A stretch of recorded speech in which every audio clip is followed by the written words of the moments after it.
when you finish talking, you go like.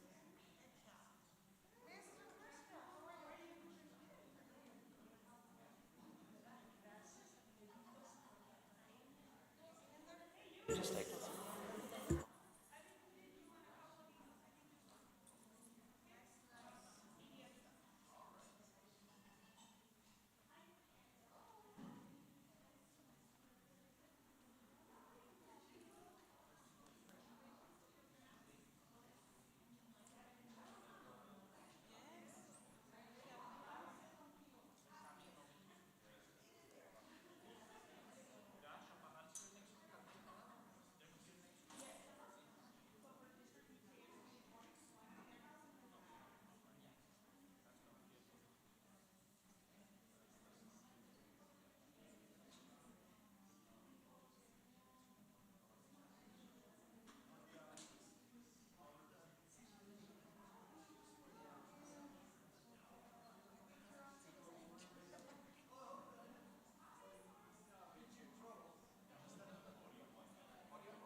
Test in 1, 2. Test 1, 2.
Matthew, can I take a picture of your speech, please?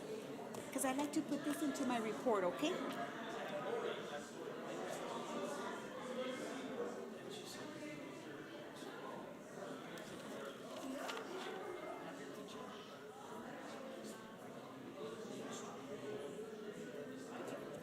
Thank you, Matthew. I have a son named Matthew. Matt. They call him Matt. Do they call you Matt?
Good evening, everybody. Thank you for joining us this evening. Thank you also to our public joining us online. Thank you for joining us.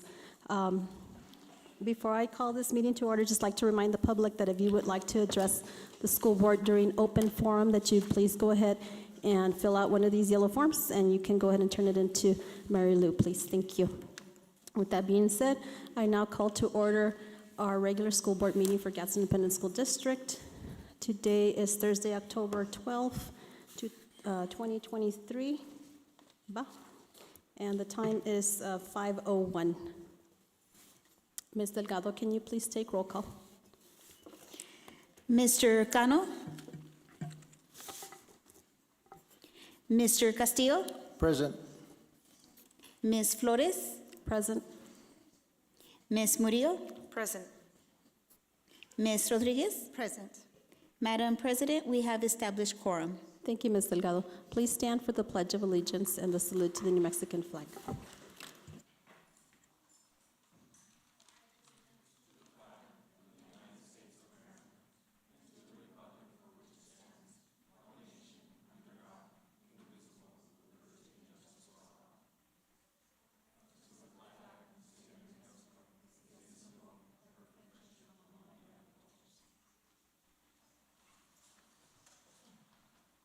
Mr. Castillo, can you please read our mission statement? The Gadsden Independent School District will provide diverse educational opportunities that will empower students to be successful in an ever-changing world. Thank you, sir. Moving on to item 3 on our agenda, Superintendent Dempsey's district updates and recognitions. Superintendent Dempsey. Madam President, board members, welcome, and thank you for joining us this evening. Our first item this evening is a recognition. Mr. Rapinette, if you don't mind, maybe you could help me with this. We're going to get to recognize some individuals. These are this is in conjunction with the New Mexico Association for Gifted Education, I believe. Mr. Rapinette. Madam President, members of the board, Superintendent Dempsey, tonight it's with great pleasure that I'm here to announce on October 28th, the New Mexico Gifted Association will be honoring 3 of our staff members. Marie Acosta has been named the New Mexico Gifted Teacher of the Year. She's here with us tonight.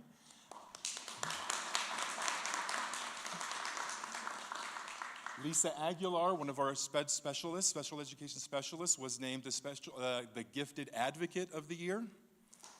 She's also here. And Marianne Clark, our coordinator for gifted services, was named the New Mexico Gifted Administrator of the Year.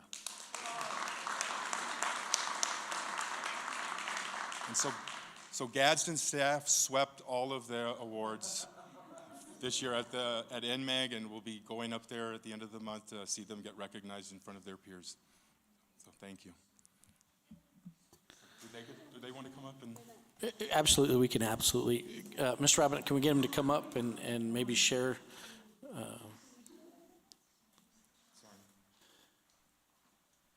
start with Maria Costa. Mr. Dempsey, I have a request for my fellow. Go ahead, Mel. Thank you. I would just wanted to see if they could share a little bit about what this is about, these awards, and what it is that they're going to be doing, because I know that it's going to be out of town. I'll let you start that then. So, Madam President, Mr. Dempsey, and board members, thank you for welcoming us here. We're thrilled. They've asked me to speak for them because I don't know how to not talk. So, like, I'm the one, they're like, would you go do that? They were so embarrassed that I even put them up for the award. I think in retaliation, they put me up for the award, which I didn't expect. I think that was retaliation. So that being said, I just want to honor these 2 ladies in particular. Gifted is probably, in my alleged mind, the most misunderstood population in education. And one thing we know Gadsden has is some really gifted children. Yet when you look at our information, we look like we have less than 1% of our kids gifted. We have schools where children are not identified gifted. And that is my passion, both gifted and disabilities. So when I came into this district, after I retired and came back, because I just I can't be retired, I'm that kind of person. And when I came back, I was thrilled that Gadsden gave me this opportunity to really educate people and to make a difference for the young people that are not getting recognized here. And it's been a long, slow slog because that darn COVID got in the way of everything, right? And that's right when we got permission to do what we're doing. But I want to say it's because of this district that Gadsden has been so involved in a state reform for gifted education that the whole law has changed. And it is going to open up a new world. It's going to open up all kinds of things for our gifted kids. Because if you only went by an IQ score, you would not find very many gifted kids. An IQ score is not gifted. An IQ score is an indicator that there's something going on. But the state, with the new rule change, has now broadened it to where we're looking at the arts, we're looking at leadership, we're looking at children with specific academic talents. We're not just looking at kids who are verbal and can make good grades. And I am excited about the change in rule, and I'm excited about this information getting out. And two people that are so responsible for it are standing right here. Ms. Acosta, who is a teacher at Gadsden High School, is a special education teacher, and she teaches ASC Sciences. Ms. Acosta's team was one of the teams with 3 disabled students that participated in the weather event that you're going to be talking about later. They were there. But what's really cool is Ms. Acosta uses all of the things she's learned about the brain and learning and how kids are able to succeed from gifted trainings. She's attended so many. She is using all of those methods with her kids, with her special education kids with disabilities, with general education kids, and with gifted. And we're seeing remarkable things happen. I want to talk about Ms. Aguilar. I met Ms. Aguilar my first year in this district. I was at one of the trainings where we had contracted Ms. Green to come in and provide a baseline training, and I had just entered, and I knew Ms. Green from a previous life, so we already knew each other very well. So I was there watching her sessions and looking at the people who were there, and this lady really caught my eye. I was like, oh my God, that is a gifted child right there. I mean, you can just tell. But what really caught my attention, and here again is one of our special education teachers, working with children with disabilities. She started in the district working with our deaf students. Her husband's deaf, working with our deaf students. She was so enthralled with the pedagogy and the things she learned and gifted that she, on her own, went and got a master's degree, a full master's in gifted.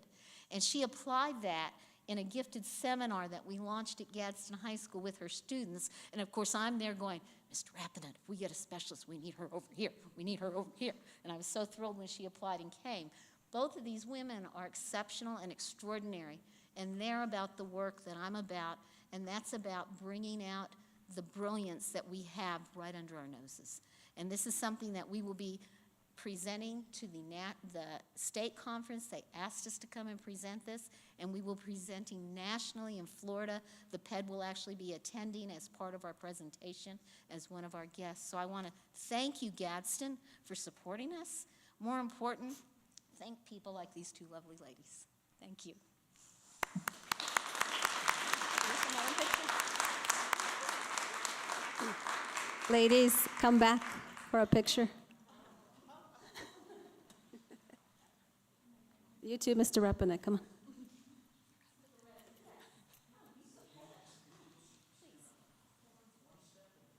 Absolutely, it's all of us.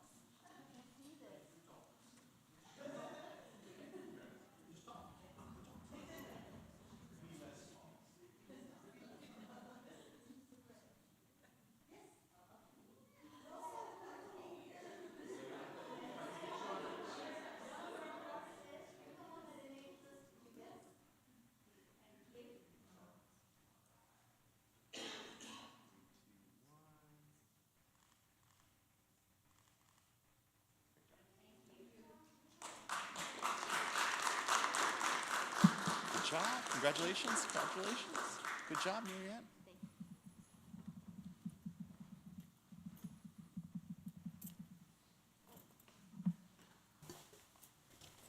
Thank you, Mr. Rappanet, and thank you for that dedication. I think you can see the passion in those individuals for what they do, and really appreciate all the work that they do and the time they put in. The next item we have is our Weatherfest participants. And this, I know President Flores, you were able to join us for a little bit of it. And it was the first time we were part of something. And Ms. Villalobos, I really want to give you an opportunity here to share. I will 100% admit that this was all Rosie's idea. I got to say, for a short time window that we got to participate, got to prepare, I probably couldn't have asked for more. And so, Ms. Villalobos, if you want to just share, and I just want to really thank you for pushing us out there. This is probably something that would have been very easy to say, nah, let's do it next year. I'm really glad we didn't do that, because I think we learned a lot and got to really showcase our kids. So, Ms. Villalobos. Good afternoon, Madam President, members of the board, Superintendent Dempsey. I think it's with a lot of pride of the district, of our kids, of our staff, that we can say how successful the Weather Fest was. It was an opportunity, as Mr. Dempsey said. It was a last minute thing. The kids had like 3 weeks to prepare. Teachers were like, have 3 weeks to put this together. This was amazingly successful, and the reason why it was very successful, we have a new instructional specialist in science, Ms. Dominic. Can you come to me, please? Come with me, please. Ms. Dominic Miller is our new instructional specialist in science. She's responsible for putting all this together. We share her, we try to support her as much as we can, but she did an amazing job with our teachers, sending the invitation. And we had a couple of schools participating. We have here the way we competed against El Paso Independent School District, Clint Independent School District, and Socorro Independent School District. By far, it's like our kids like outshine completely. And you can see the schools that participated. We had the 3 middle schools. We have 4 high schools participating. And in elementaries, we had North Valley and Sunrise participating. The level of the students, there's a couple of pictures there, and we have here the winners, because all of them were like amazing. So, and if we go to the next slide, Mr. Snori, please, this is the winners. So what we have, the best middle, first our schools competing between themselves, or middle schools between them, or high schools between them, because the way this work is like they first select 1 elementary, 1 middle, and 1 high per district. And that way we compete with other districts. So the first winner we have was Chaparral Middle School, was the best middle school in our district. And Ms. Miller, we're gonna talk one by one so that they can tell us a little bit about their projects. High school, Santa Teresa High School, was the best high school from all the districts. And elementary in North Valley, the project is even here, so the kids can tell us a little bit about it later when we introduce each one of the teams. They were the best elementary from all the elementaries, but not only that, what is amazing is like at the end is like when they came to Mr. Dempsey and us, the people from the judges from KTSM, and told us after they give the prize of the best elementary, best middle school, and best high school from all the districts, they select 1 school to be the school that is like the best project from all the projects from all the districts. So the prize went to El Paso and went to Franklin High School. But the judges and the people from KTSM went to Mr. Dempsey to give him this information, that it was such a hard choice, because the best project from all the projects was between North Valley Elementary and Franklin High School. The only reason Franklin High School won was because being high school students, they had some research behind, and they contact a professor from another university to support their project. That's how amazing this project is. So now I'll let Ms. Dominic talk about each one, and you can call each one of the teams. Okay, thank you. Thank you, Ms. And thank you, because this is the lady that deserves everything, all the merit. She did a fantastic job. Well, thank you, Ms. Villalobos. It was for Ms. Villalobos and us doing this project, and I want to give it to our students and the teachers, because we couldn't have actually done it without them. So I'll call up each of our winners, and they can kind of present and tell you what they presented on. So I'll start with Chaparral Middle. If you guys are here, with Mr. So in our district, they won from our 3 middle schools.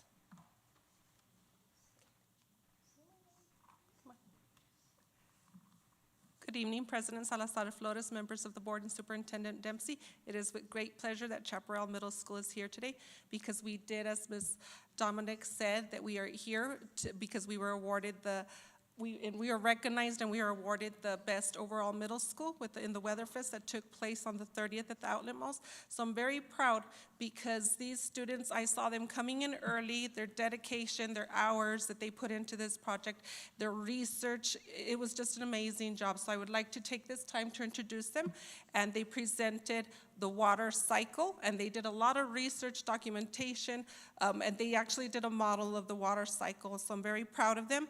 I'd also like to recognize our teachers couldn't be with us today, but it would be Mr. Madrigal, science teacher, and also Ms. Baby Guerra, which also, they opened the doors early in the morning and were there daily on a continuous basis, and their hard work showed and paid off.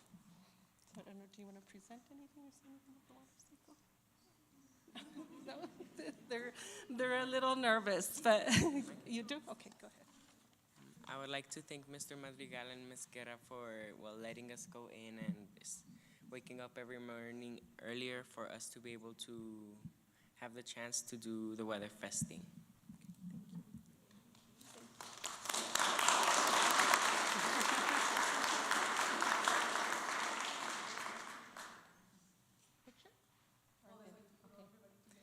So thank you, Chaparral Middle. Next school call-up is our elementary, North Valley. So they won elementary within our district, but then they also won overall elementary out of all elementaries that were competing. So if you guys want to go ahead and come up. We got Mr. Yu and his two kids, Smart and Smarter. That was their team name. Do you guys have your...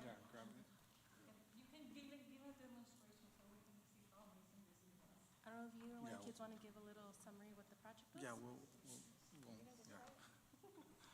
Madam President, members of the board, Superintendent Dempsey. My name is Mr. Yoa. These are my sixth grade students that we had.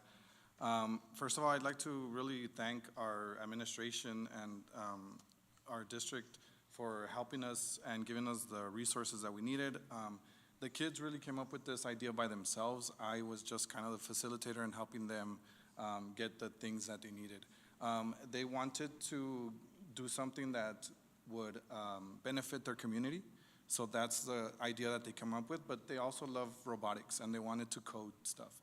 So I was able to get them a Sphero from the high school, and they built around it. And so we started with the engineering design process, going through asking a question, well, how can we help our community in the best possible manner? And they started, Xavier's gonna talk a little bit more about the thought process, and then Gino's gonna go over real quick just their design.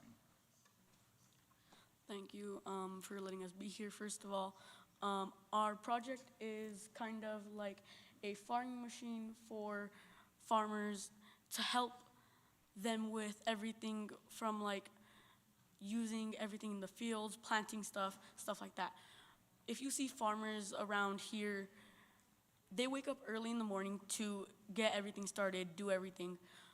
Our machine is trying to help them get more sleep, get more family time, do everything like that. Our machine our main thoughts were just like, how can we help farmers? That was our main thought. Our main problems and stuff like that were kind of just like, what's gonna happen if something breaks? Do we want this to be fully automatic? Like different stuff like that. It's not really something that like can be used for other stuff, but it's something that can be used in the real world. Our machine is just something that can be used by farmers to help them with everything in general. This particular one just helps with farming.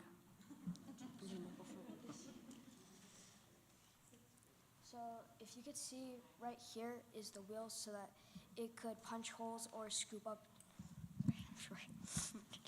So right here is so that it could punch holes into the dirt or scoop out the dirt.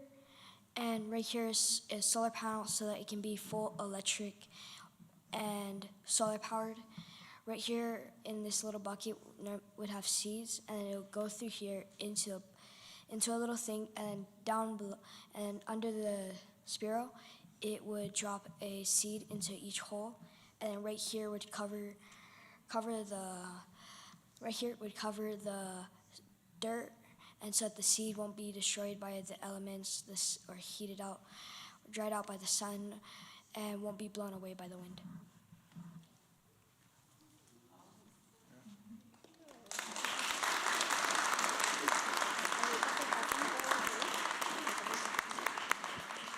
Thank you guys for that summary. And then our next team that will present is Santa Teresa High School. They won in our district for high school, and then they won overall out of all the high schools award. You guys want to go ahead and come up?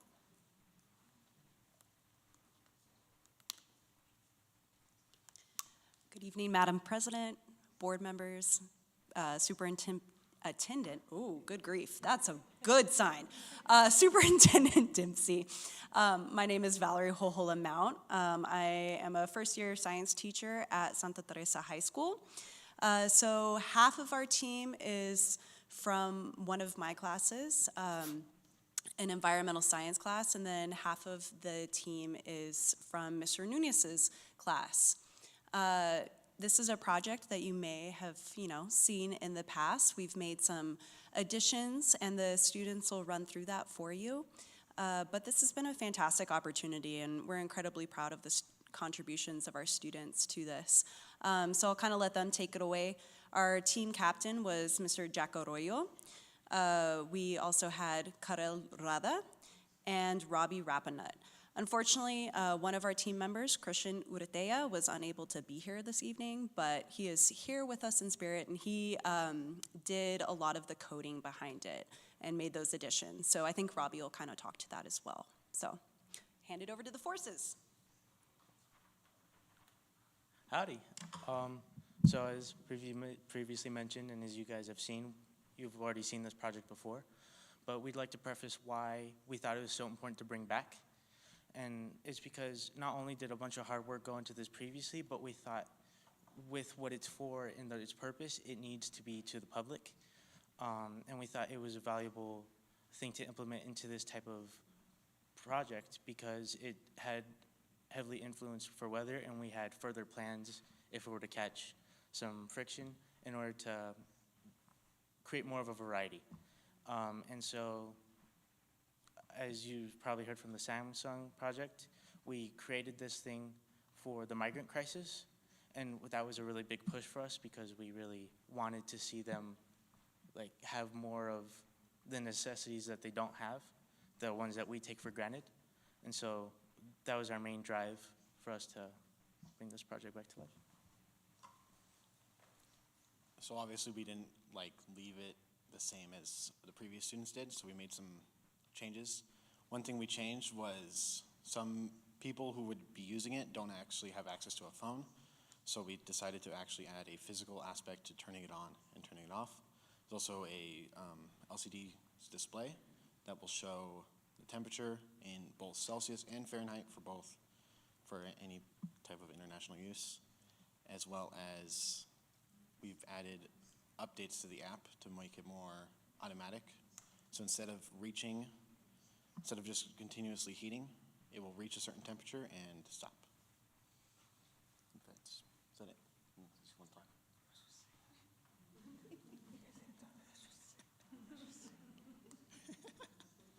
Yeah, let's just Mr. Nunez go.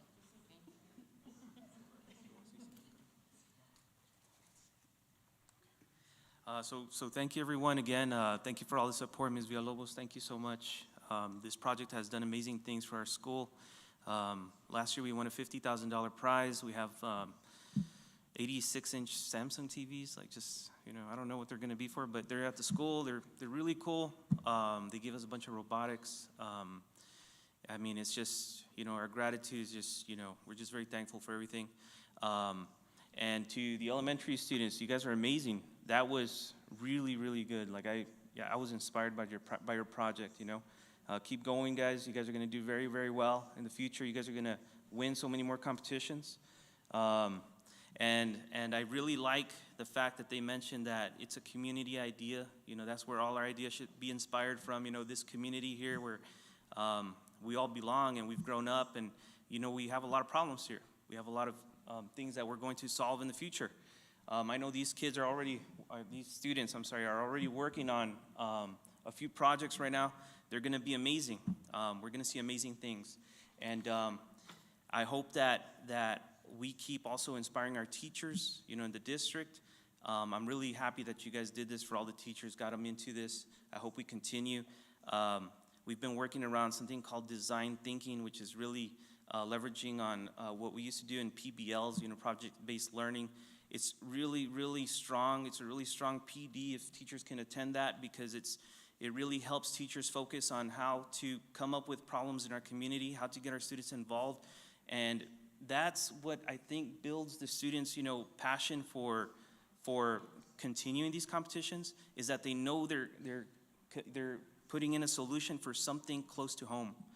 And just thank you for all that. And by the way, if you don't know what the living lumbre was, it's a solar-powered heated mat. Basically, it's meant for immigrants, you know, for during the cold temperatures, so that they have a warm floor.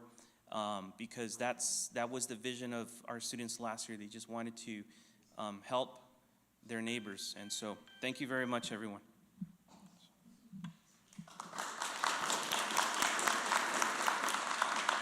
If we can get all the Can we students have them to for a come up. picture?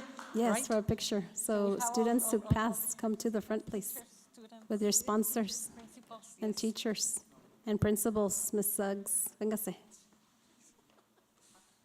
Mr. Kletchka, come back, come forth.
So, Madam President, members of the board, Mr. Dempsey, just to continue with this, I would like just the board to know, yesterday, the students from North Valley were at the station. They were interviewed. They were in the program.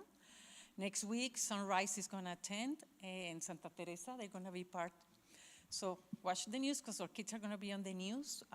Today, one of the producers of KTSM was at Gadsden High School and then at Chaparral High School, because one of the parts of the things that we're going to be doing with them is like they're going to involve the kids from Gadsden High School on the marketing program, and the kids from Chaparral High School with the production with Mr. Gabaldon. They're going to make a commercial about the district, highlighting the district. The students are going to write the script, do the marketing, do the design, do the producing, everything, and it's a commercial that is going to be aired at the TV. It's like a documentary. No. So just to clarify, on Yes. their actual KTSM website, Yes. there's going to be 6 digital billboards. Yes. So they're going to, Just for the district. whatever idea they roll with to market our district, we're going to have, I guess like you say, 6 images on their website. And so when people go visit KTSM, it's going to be like GISD all over their website. And we're allowed, Yes. I think, 3 15-second video that they're going to rotate on their website. Yeah, and then they're gonna start coming to the other schools that participated from here to December. And they're gonna be going to that team and interviewing and showing the school and everything. So watch for it, because this is exciting for our kids.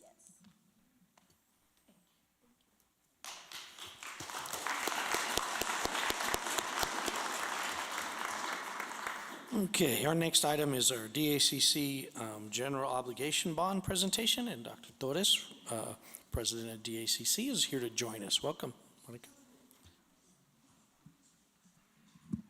Thank you, Madam Chair, members of the board, and Mr. Dempsey. I'm happy to be here. Do we actually have a presentation, or is it just the slide? That's that. Oh, it's actually, oh, great. That's fantastic. I'll take a look at it. So, as you know, I think you all have something on the election as well. That's right, I was looking in the paper yesterday. I'm very happy to be here. Thank you so much for allowing me to take some of your time. DACC has had for over 30 years a master planning process, a capital process, a bonding process, and so this is our 4-year ask of the county. And there are no new taxes because we continually kind of replace the next bond from the last bond with the next bond. One of the things that they're thinking about, and I'm actually working on an article right now for the newspapers that really talks about the idea of investment. That when I started my career at DACC many, many years ago, my first job was at DACC. It was really about me investing in the students, right? And it was about the students investing in their own lives to really make a change and go where they wanted to go. As I come back this time at the end, near the end of my career, it's really thinking about what kind of investment we make in our community. That so many of the students who come to DACC and graduate, you can't drive through the valley or through the city without seeing evidence of people who have attended DACC, because they provide many of our services. So we think about it as investing. One of the things that we always say is that we're really good stewards of our finances. Our last bond in 2019, if you would take a look at those are all the things we asked for then, and those are all the things that we have funded. Our projects are always on track thanks to the really incredible work of our Vice President for Business and Finance and her team. Our projects get done. And so if you were to take a look at that, you would see that many of those things have been done over the last 4 years. I will make a note that there was a significant investment at the Gadsden campus. We have a new building there, and if you haven't been to that campus, one of the things that's absolutely incredible, that new building makes it feel like a campus. It just feels, before it was a campus, but it felt like a building.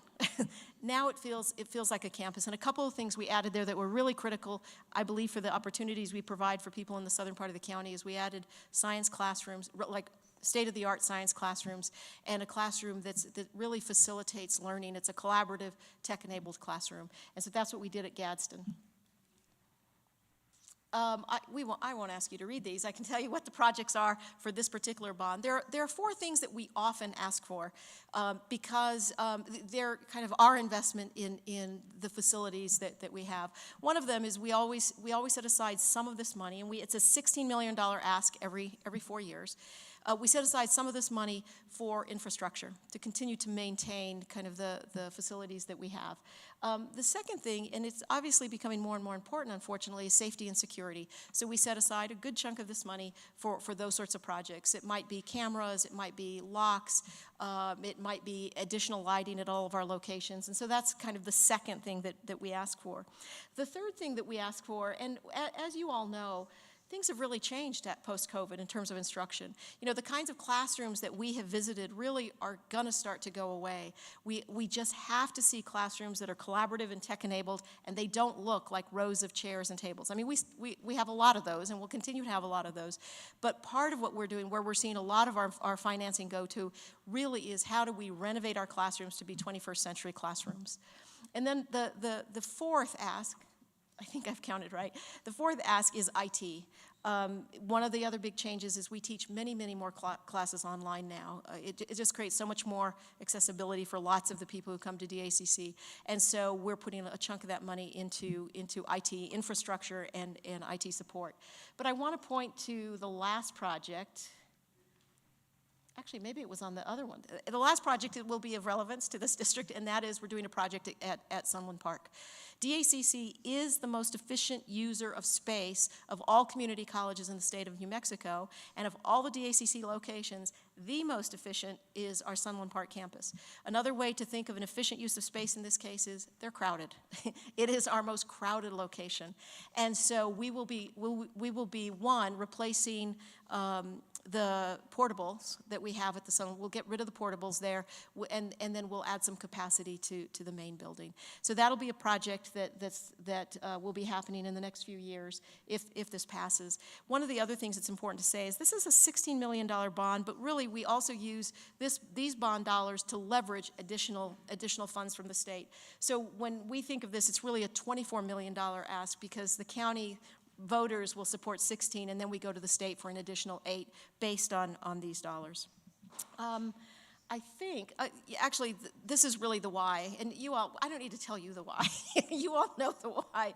But one of the things that we know is that we know that median wages in our county are lower than median wages in the state, and our median wages in the state are lower than median wages in the country.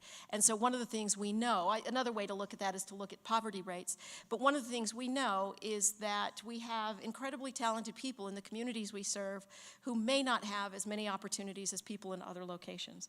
And so one of the things that we think about, again, and the way I think about this is how do we invest in the communities we live in the people in the communities we live in. And then we know that when you turn it around, that it actually makes better communities for all of us, right? For business, for industry, for neighborhoods. And so that's basically how we think about this bond. We have done and there's just a little bit of information at the bottom of the slide. We have done an economic impact study, and I'm sure that we will share that with our board members, 2 of whom are here. We'll share it with our board members, but there is always, even during the COVID era, there is always a quality return on investment for the dollars that we put into the community college. And so these are some of these numbers. You'll see the millions of dollars. Those are dollars added to the economy. In the first column, it's added regional income because of the employees and the salaries that we pay. And then those are other figures, additional added regional income for other factors. And you can see the bottom numbers are the numbers of jobs that we impact as a result of having a community college across the county. So actually, we know this. I just said this. We provide opportunities, right? We create spaces where people make changes in their lives, changes that they want to happen, not just in their lives, but it also impacts obviously their families and their neighborhoods. But then I'm going to ask you, and I'll go to this last. I bet it's the last slide coming up. How you can help? We just ask people to vote. Right? We ask people to vote, and we ask you to ask your friends and your neighbors and your family members to vote as well. Again, this is really kind of singing to the choir, if I could sing, because I know how much we all really care deeply about the people in our communities and serving them as well as we can. And I will say, last year I was not a judge for Weatherfest this year, but last year I was a judge at Weatherfest, and it's just spectacular to see the performance of the schools in your district. So I just congratulate you and your faculty and your staff. Thank you.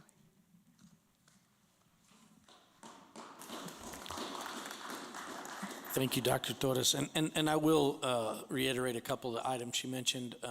7 years ago, and Dr. Torres at the time was in a different role with DACC when I got here.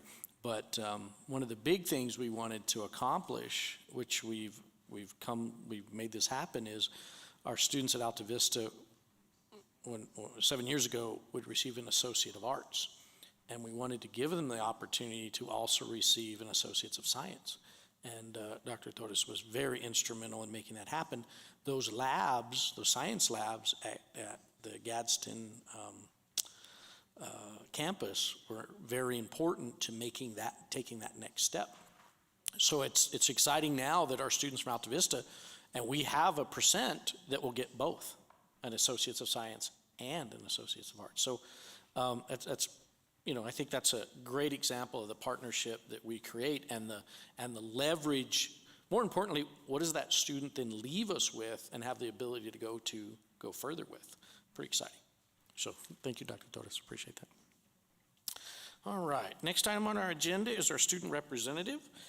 Matthew is an 11th grader at Desert Pride Academy. Welcome, Matthew. My name is Matthew Portillo. I'm the proud representative of Desert Pride Academy. What motivates me to come to this school is my relationships with my teachers and the principals. I have good attendance, I'm always on time, and that's because of my relationships with them. I have a good relationship with everyone. Well, everyone has a good relationship with our principal, Miss Ludwig. She's always welcome. She's always welcoming every kid at the door. No matter if you're in a bad mood or not, she'll always welcome you. Now in December, our December grads will be graduating December 15th at McGoffin Auditorium. They have ordered their caps and gowns and took their senior pictures today. And as well as today was picture day for Desert Pride. This Friday, we have some students going on a field trip for Construction Career Day in Las Cruces.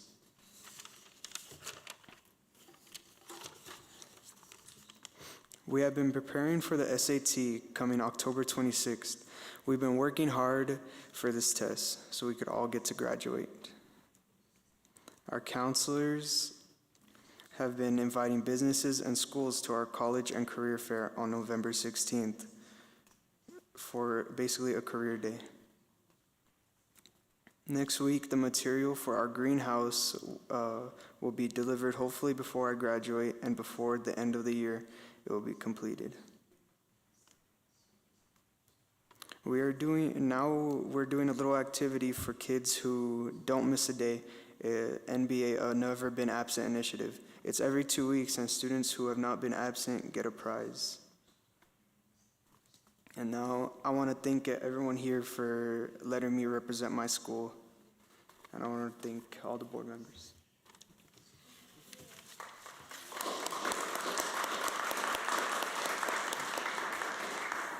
Thank you, Matthew. We appreciate that. Thank you. Okay, Ms. Flores. Thank you. Moving on to board member reports, Mr. Castillo. Thank you. I want to first of all thank Ms. Clark for schooling at least me. Gifted. I was one of those proponents that I used to think IQ was gifted, right? And everything she said, opened my eyes. But I'm old school, and that's how we were brought up, I guess.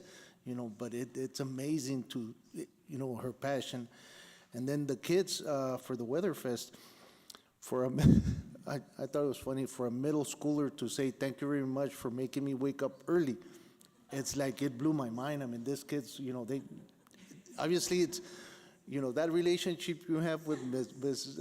Ludwig, they have that relationship with their teachers for a middle, thank you for letting me wake up early. My God, they're awesome. And then that North Valley Franklin, I got my nephew that his kids go there. He is not going to hear the end of this, because, I mean, and I get it, right? They said, research, elementary with high schoolers, but if it takes, a professor to, inch up a high schooler against this elementary kids, you saw those two little kids speak, my God, eloquent, so congratulations to them. That was great, so thank you. Thank you, Mr. Castillo. Ms. Rodriguez. Well, I guess I'm going to repeat a little bit what Mr. Castillo just said. I am very passionate about the gifted. So I've been part of the advisory for many years, and I've seen how it's grown. So it's something that is very, very exciting to see. The district really has made an impact. Having that case study initially is what I think they realize that it is important, right? And like Ms. Clark said, I think that many times our students are really misunderstood, right? There's so many things that they have different views, and sometimes you're barely thinking that when they're already like 3 miles ahead of you. So sometimes it's hard to understand that that's the way they process things, right? So I'm not impressed or on the, I can't say, wow, they got those awards. It's like, I knew they were gonna get those awards. They really deserve them because they dedicate so much time. All three ladies are just amazing, and it's a very good group that I think have that passion, so thank you for that. And I think that seeing, being part of the Weatherfest, I know, we keep saying, well, Rosie brought it. Yes, thank you, Ms. Villalobos. And then there was Ms. Dominic, and it's like this domino effect, right? Because of everyone that has worked on this, and to see the kiddos speaking, and I know that sometimes, we all have challenges, and sometimes in our lives there's more challenges, and we don't realize that. And so being part of something so big, that's where we polish our kids, and they show who they truly are, right? And the potential that they have. I know of a kid that already is saying, when I'm in 6th grade, I definitely want to be in Mr. Ulloa's classroom. And so I get it, right? I see where this view is coming from. And so I think it inspires, like Mr. Nunez said, I think that inspires everyone else, right? To see that we have great kids in the district, and there's many things that, of course, we have our ups and downs like every district, but I think there's many things that still have not been noticed from our district, because we have those kids that strive and work hard even though there's many challenges, like I said. And so thank you to our representative. I'm always happy to have Desert Pride students, because it's a school that I've been, trying to get people to understand and really see what Desert Pride is about. It's a great school, and thank you, Ms. Ludwig, for that, and thank you for the students that are part of it, right? And having you here makes an impact, and really thank you for being that voice and being that representative. And like I said, we have our ups and downs. There was an incident yesterday that was not the best. We always talk about the good things, but we also have to be very honest and sincere in knowing that there's other things that are not so great. I would like to say, parents, please be part of your kids' lives, be interested in what they're doing. And I know there's that passion, but there's also a space for things, right? And so we need to be very cautious on how we go about things, and really, we should be the role models of our kids. So it's unfortunate, but I think we can we can jump this little hurdle that happened yesterday, and continue. So again, I'll continue saying this. Please participate during coffee with the principal, during coffee with the superintendent. There's many opportunities that you have to be part of your students' life. Maybe you're not going to be right next to them, but you're going to have this information, and it's critical to have it prior to having an incident or having something where you're going to, you're not so happy. Please be part of their education in every aspect. We have that opportunity to be there, listening to what's happening within our campuses. So I encourage everyone to please join.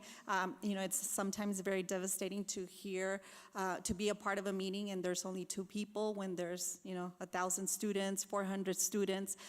So please, I encourage everyone, join those meetings and learn of what the great things that are happening within our schools, and the things that are not so great, what can we do to make those better? Thank you. Thank you, Mrs. Rodriguez. Mrs. Murillo. Good evening, everybody. I hope everybody had an amazing fall break. I know I needed a little break, even from the city. So it was very unfortunate I couldn't be at the KTSM Fest, but I saw the pictures. Thank God for social media, because I was able to see that and see the participation and the contribution from our students. They mentioned most of the things that I wanted to say, but I do want to say also thank you to the parents, because a lot of those kids do not drive, and so the parents, even though they're not there present, the fact that they have to take them to school or to early practice, that's already help. And so I really want to give a shout out to all those parents, because they don't get the credit that they should be getting often. Also, I want to say, if there's a way that we can have the DACC bond some type of marketing so we can share in our social media, and I think that would be a good idea for us to start putting the word out there and educating our community, because the first thing that they say, no taxes, there has to be something. So if we can have a little bit of information for us to share, I think that would be a good idea. Also, I want to thank the Charitable Foundation. Jerry Pacheco has been amazing. I continue to see, I mean, on top of him putting together a golf tournament, he continues to advocate for our students, and I don't see small checks, I see big checks of $500, $700, $1,000 for our groups. So I really want to thank him for his support. Also, thank you to our student rep, Matthew. I love to see the students, and that's something that a lot of you guys know, that I love to hear your concerns. I want to hear when you guys are doing something good, but also the bad things of your school. And the relationship that you have with Ms. Ludwig is no surprise. We see that. And lately, within the last couple of weeks, I've talked to other students, and it's all about relationships. I ask them, what do you need? What do you need to succeed? I know we want them to perform, and I understand that they have testing, but it comes down to relationships and hands-on. And what you have in that school is just amazing. Yesterday, I attended the NMEA Music Performance Assessment at the Field of Dreams in Las Cruces, and I saw all these amazing bands. Gadsden High School was there. I got to see my former city where I used to live, Cobra, Silver Schools. These bands were amazing. Organ Mountain, geez, humongous band. But Santa Teresa High School ended up getting Division I, so I think that was amazing news. I want to say thank you to all these groups, all these extracurricular activities, because on top of the students having to perform, they also they go for their passion, right? Whether it's band, whether it's computer science, there's all these other groups that they do because they like to. And thank you to the teachers that pushes them and recruits them. Good luck to the upcoming football games. I know there's more football games coming up in the next couple of weeks, and I think there's softball and soccer. I'll try to attend some of them coming up, and to the competitions that are coming up as well for Santa Teresa High School, and I think it's Gadsden High School Band at Arizona in a couple of weeks as well. And that is all for my report. Thank you, Mrs. Murillo. So I'd like to start off by thanking our student rep, Matthew Portillo, for joining us this evening, mijo. And I'm looking forward, and we are all looking forward, next Tuesday, no. In November, we will be at your school with some state legislators, and so thank you for allowing us to host that event, Principal Ludwig, at your school. Thank you.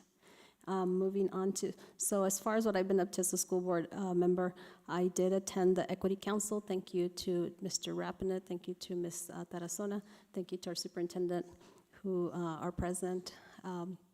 Thank you for all you do, and thank you for allowing me to join virtually. Technology is awesome when you can do that. So thank you for all your support in that area. I'd like to continue to invite our community to, we want a bigger Equity Council. So, if you don't know this, and for teachers that are listening, campus administrators, well, especially teachers, because campus administrators already know this, but if you teachers know who are your parents that could be crucial to this, who would be good participants, let them know that if they do not have transportation can be provided for them. So, if that's an obstacle or challenge, we do provide transportation, so don't let that, not allow you to come to our meetings.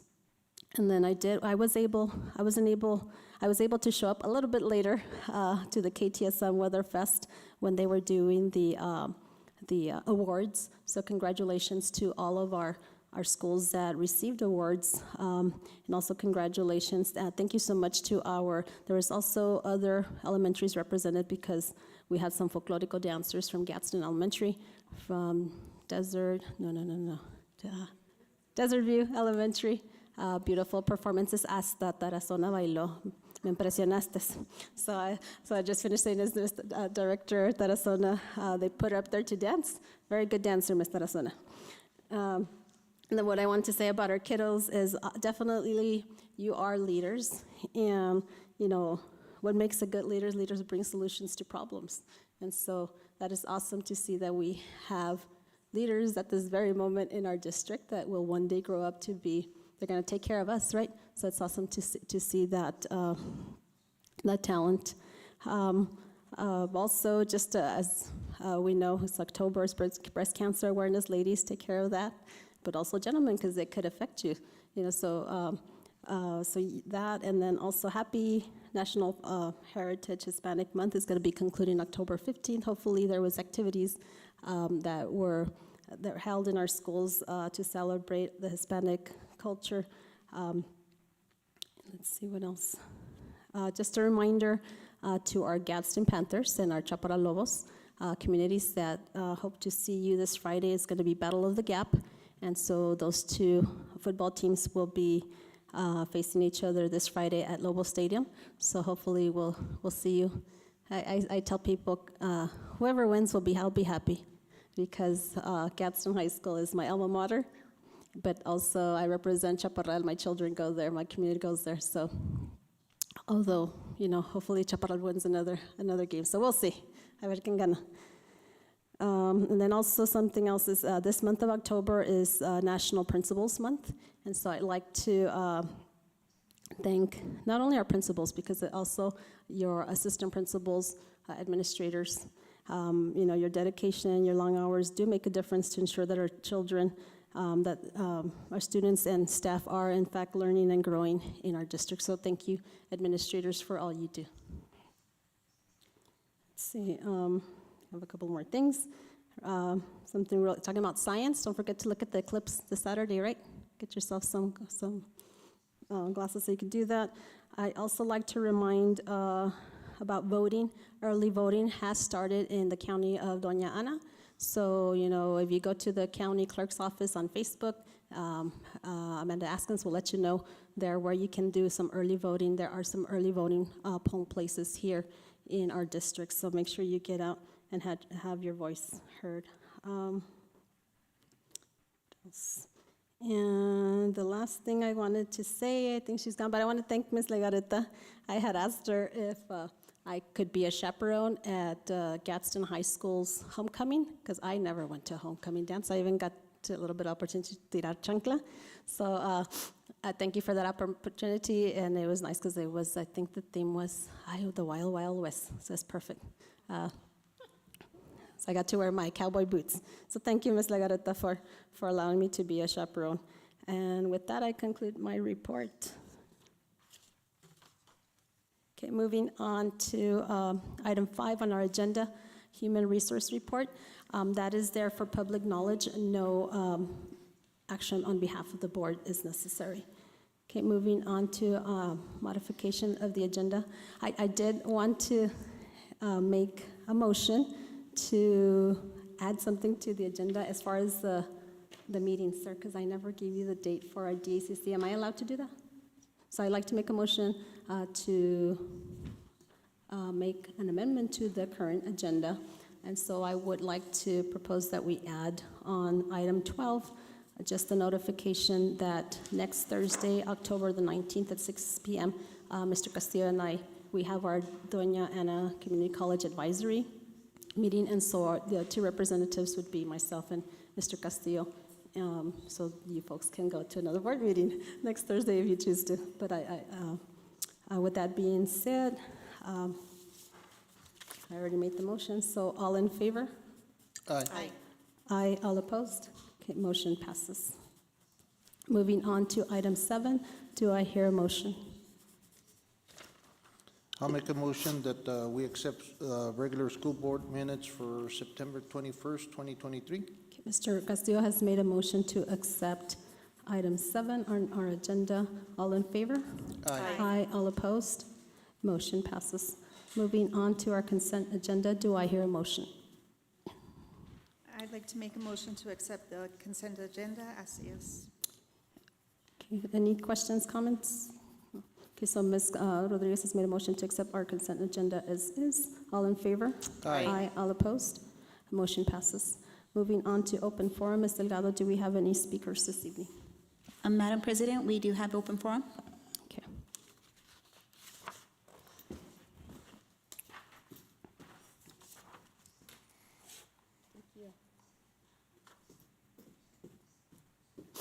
Okay, so before I call our one and only speaker up to our podium, I'd like to remind that the board discourages personal attacks upon staff personnel or any other persons in attendance or absent by individuals who address the board. Any person making public comments shall be solely responsible for the content of his or her comments. The board neither adopts nor assumes responsibility for any comments made by individuals during public comment. Presenters are cautioned that statements or representations concerning others that are false and damaging to a person's reputation may subject the presenter to a civil action for defamation. The board prohibits personal threats and the use of obscenity. Such speech is not protected and will not be permitted. The board further prohibits disruptive conduct. Disruptive conduct will not be tolerated. Any violations may result in the removal from the premises.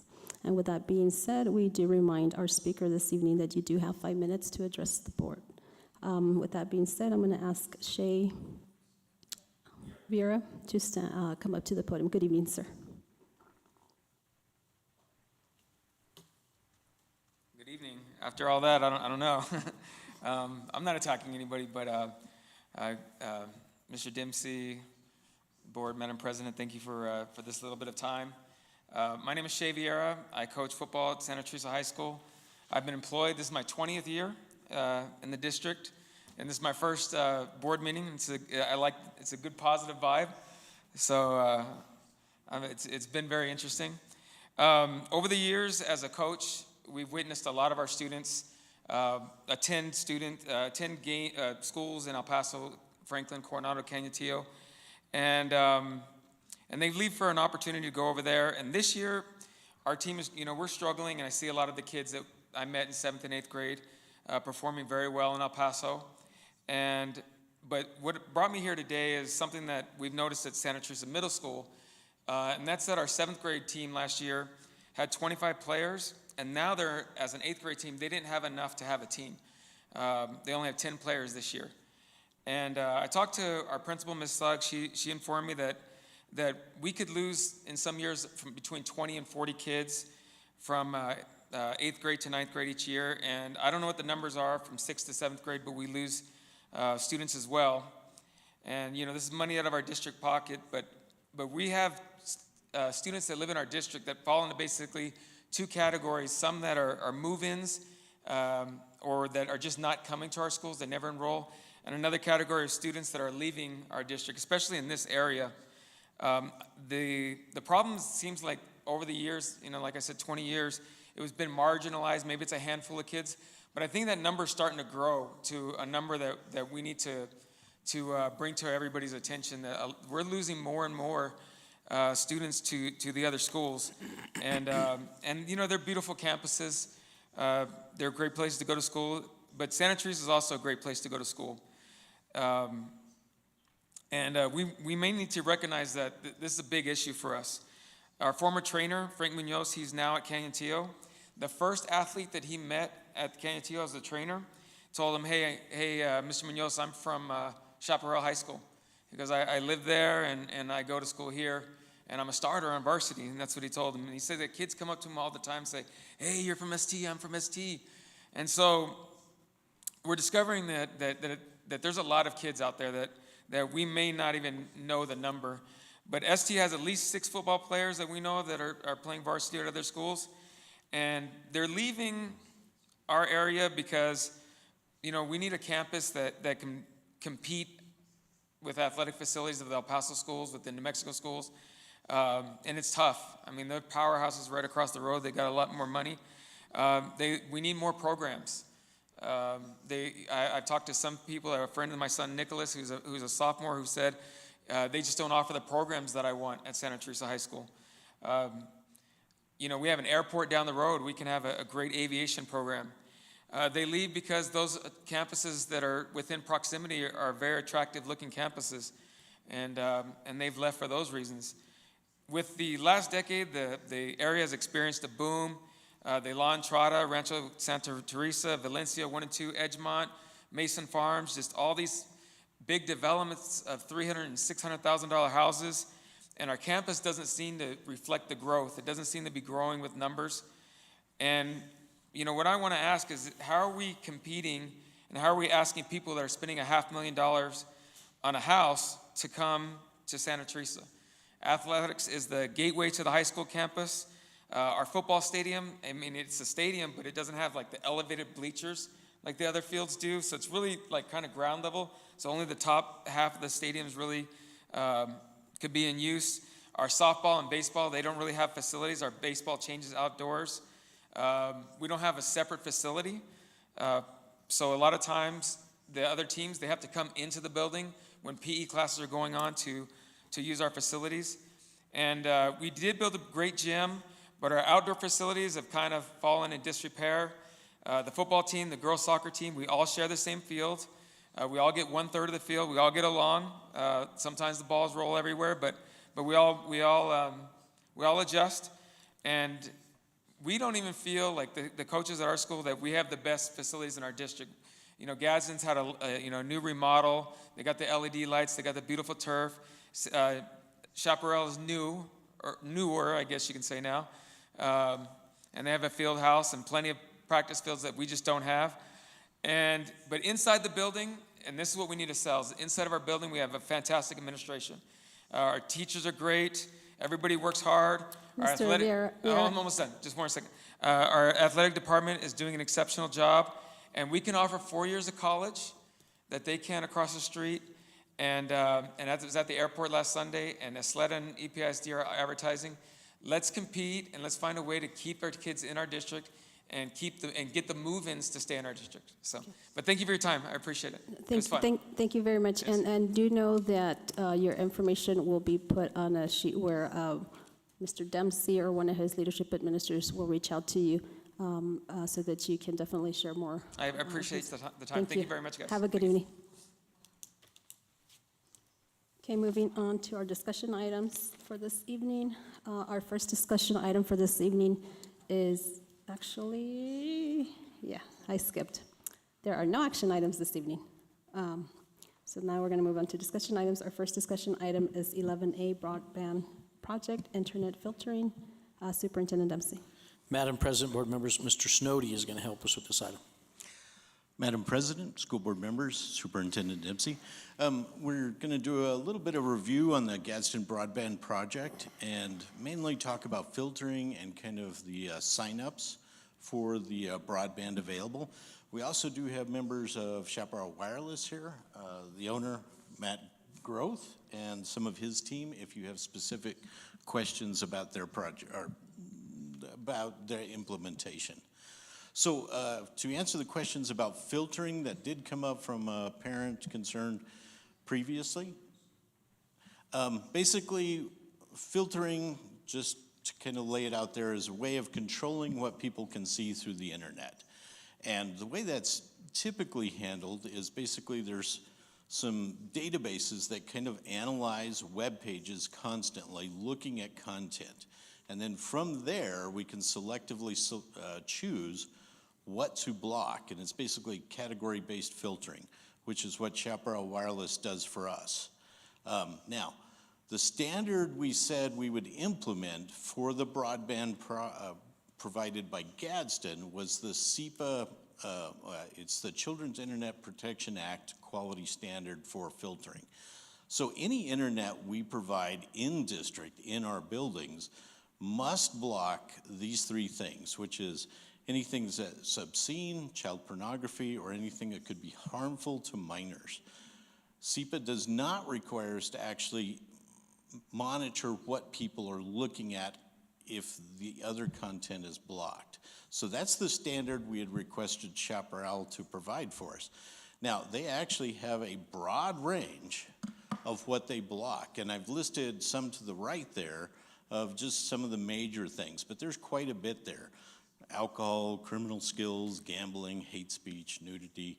There's quite a bit that's blocked. We go way above just blocking pictures of the obscene content. So that's currently what's just standardized for all of the broadband we provide to the families.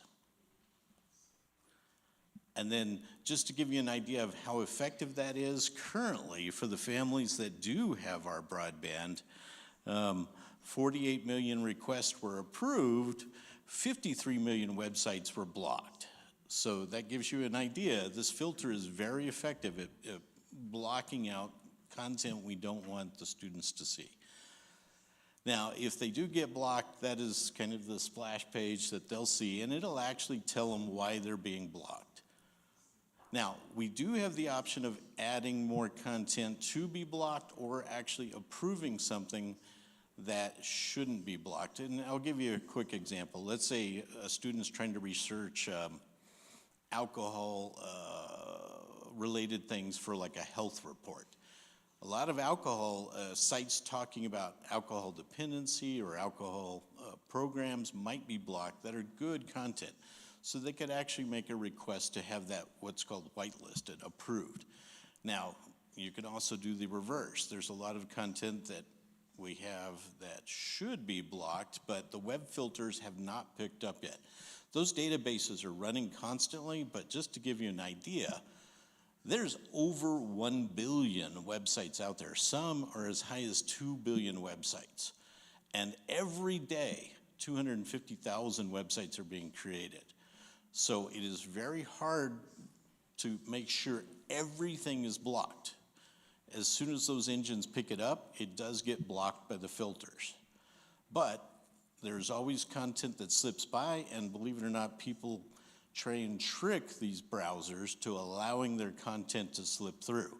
So there's bad actors there that make malicious sites to trick those filters, but eventually it can get caught. But it's not 100% effective. I mean, we do our best faith effort to make sure we're safeguarding those kids.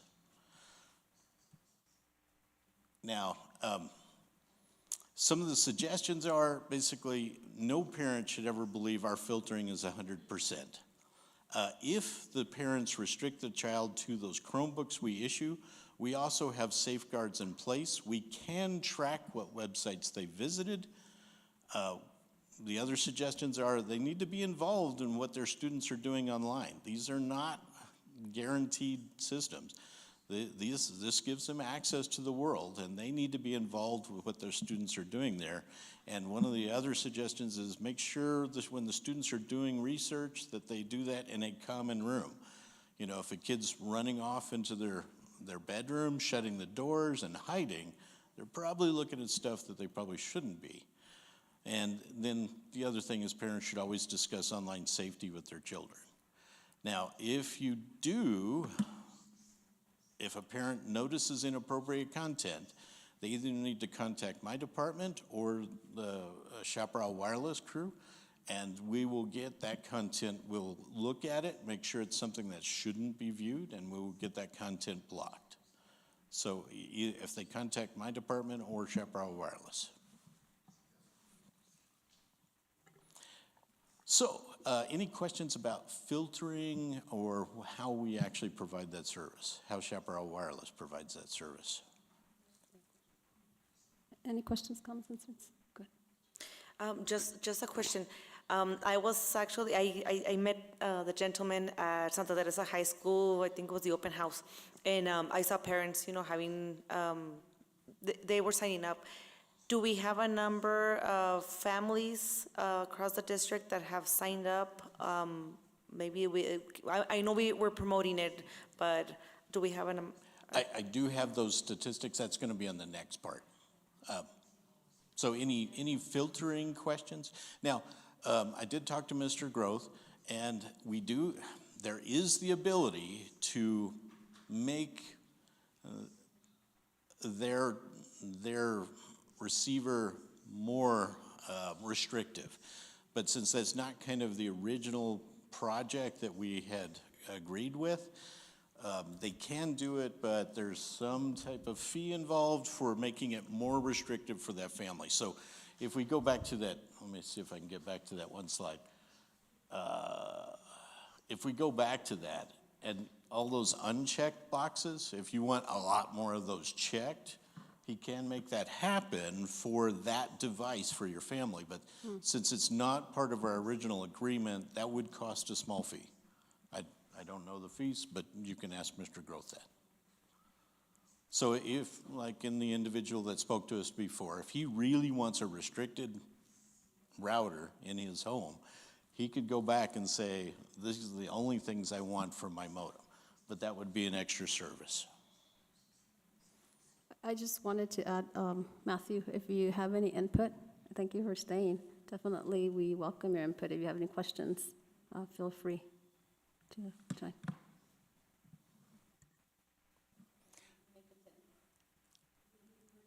Presentation, correct? Oh, yes, yes. Okay, go ahead, sir. That was just about the filtering.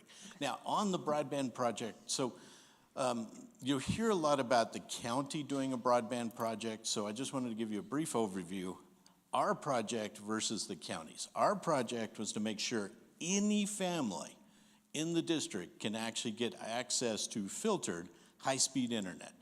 So we have enough to hook up every family in the district. Now, the county's initiative is quite different. Well, the county initiative is to make sure every resident in the county can get access to affordable high-speed broadband. Their project is going to take a little bit longer, but that's the county initiative. Our initiative is to make sure every Gadsden family can be covered. Now, on our initiative, turns out the hardest part of this, the build was actually the easiest part. It's getting people to actually sign up and get subscribed. So currently, this is the statistics provided by Chaparral Wireless. We have 5,000 families that still haven't made any form of contact. Over 1,700 families have made contact with Chaparral Wireless to get an installation. Currently, 1,122 have been installed. Now, this was as of October 5th, so about a week ago. And then after, we got 421 pending, and then 267 with no response after signing up. Now, any questions about that? Now, it turns out getting people to sign up has been a really big challenge. We've had the federal social workers actually go down the list for any family that said they did not have internet. They've made contact with those families trying to help them get signed up. We've sent out monthly remind statements trying to encourage people to call in and get signed up. It was on the web page. I'm not sure if it's still on the front page, but we've made every attempt to kind of inform everybody to sign up, but it turns out that's been the largest challenge, is getting people to call in and sign up. And then basically, the only things that are required to sign up is basically they call or contact Chaparral Wireless. We verify that they have an enrolled student at that address. If they do have an enrolled student at that address, they qualify. They have to schedule an appointment for installation. And then one of the holdups has actually been an adult must be present during that installation. So if there's no adult present, they won't go into the house to do the install.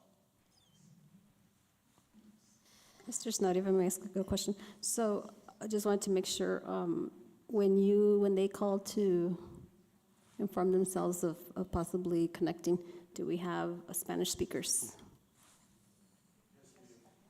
Okay. They do.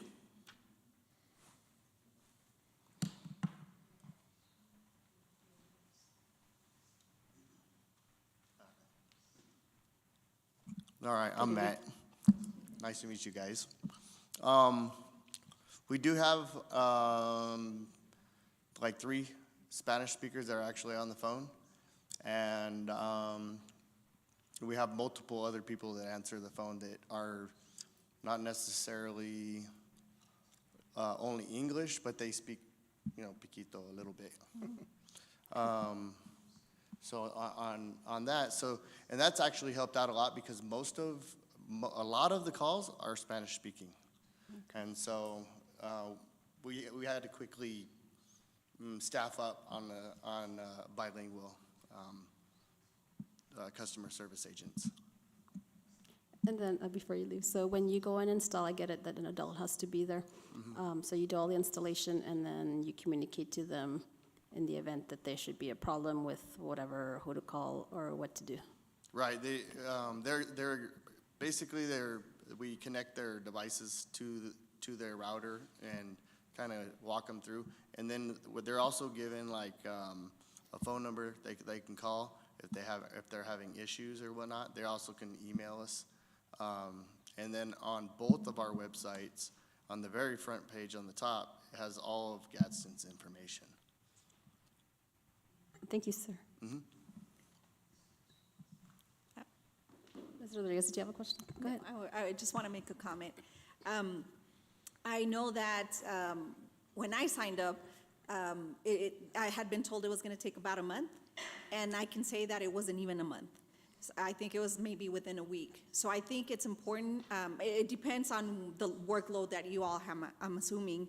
But I really want our parents to know that the district invested a lot of money for this. And so it's something that is working fine. It's working perfect, I could say.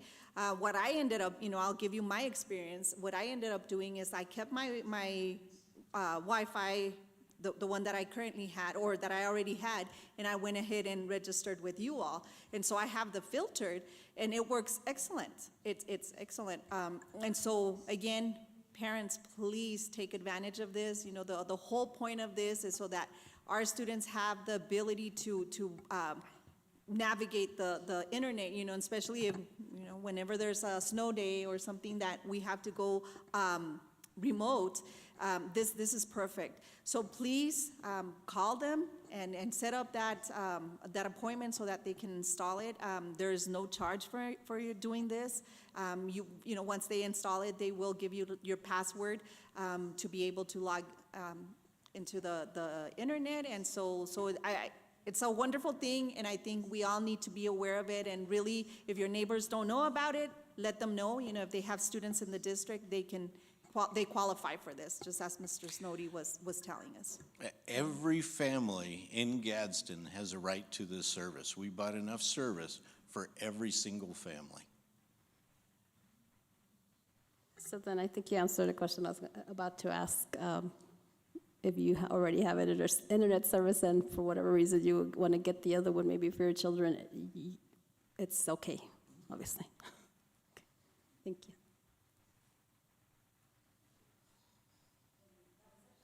Your presentation? Any other questions about the project? Any further questions? I do have one last one.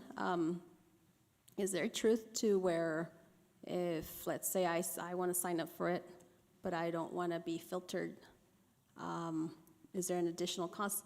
But my concern is, that would be awesome, but at the same time, my concern is there's people out there that want to look at sick stuff, and I'm like, I don't want to give them that opportunity. Okay, you're going to pay, and then you're going to have the opportunity to look at all this stuff that you shouldn't even be looking at. You understand what I'm saying? If we're providing it, it's part of the agreement we've made with Chaparral Wireless. It must be filtered. Technically, we only had to filter what's within the building, but there's no way I would have put that out there that our students get completely unfiltered access. Okay, so there's no way there's no such thing as that you pay an additional fee for something unfiltered. It's just you can contract separately with Chaparral Wireless to get unfiltered internet. But that's like a separate device. That would be a separate device. Okay. And as part of the agreement for using the federal dollars for this program, they participate in the ACP program, which takes $30 off the month, off the bill for most of our residents. 95% of our parents qualify for ACP, which reduces that cost. And they do participate in that program. But that would be a separate contract with Chaparral Wireless to get unfiltered internet. So let me just make sure that I understand, because when I did attend at Chaparral High School, when we all did the cutting ribbon ceremony, and so when your boss, I forgot, the individual, whatever his name was, had mentioned that if you don't want it to be filtered, you can pay for a fee. So my brain was thinking, like, here's a device, the router, whatever, and then you're going to pay, and then you get to see it or anything. But I'm like, I kind of don't like that idea because it's school still. But so it would be a totally separate service, totally different router, whatever. Correct. Okay, got it. Oh, well. Okay, so the way the filtering works, so say that we go and we install the Gadsden GISD at the student's house. There's a GISD, the wireless SSIDs that they can connect to, and say you guys or the parents, they want to have unfiltered internet so that they can do whatever they want on their side of it. So so they can purchase that package, and what's cool about that is if you are getting the Gadsden install already, we don't charge for an install for the separate unfiltered internet as well. So that rolls all into the same install. And then so what happens is you're given the SSIDs and information on the unfiltered, a different password, only for the parents, and then the parents can give the password to the GISD, to the students. So it actually, the traffic is completely separate, but it can be done at the same time, and then they can pick any package they want, and as Mr. Snowdy was saying, they have the ACP program, and if they qualify for the ACP program, they just fill out a couple of things. They're given a code.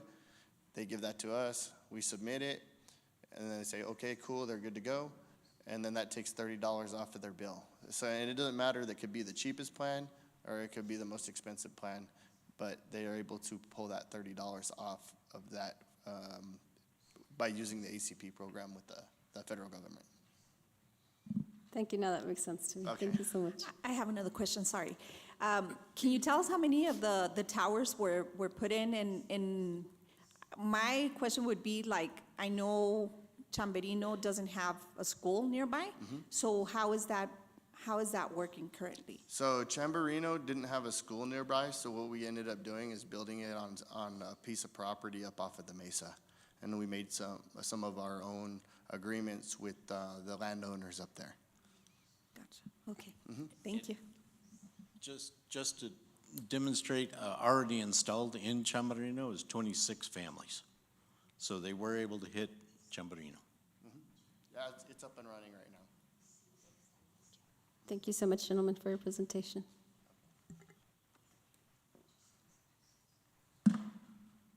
Other question? No. Okay, thank you.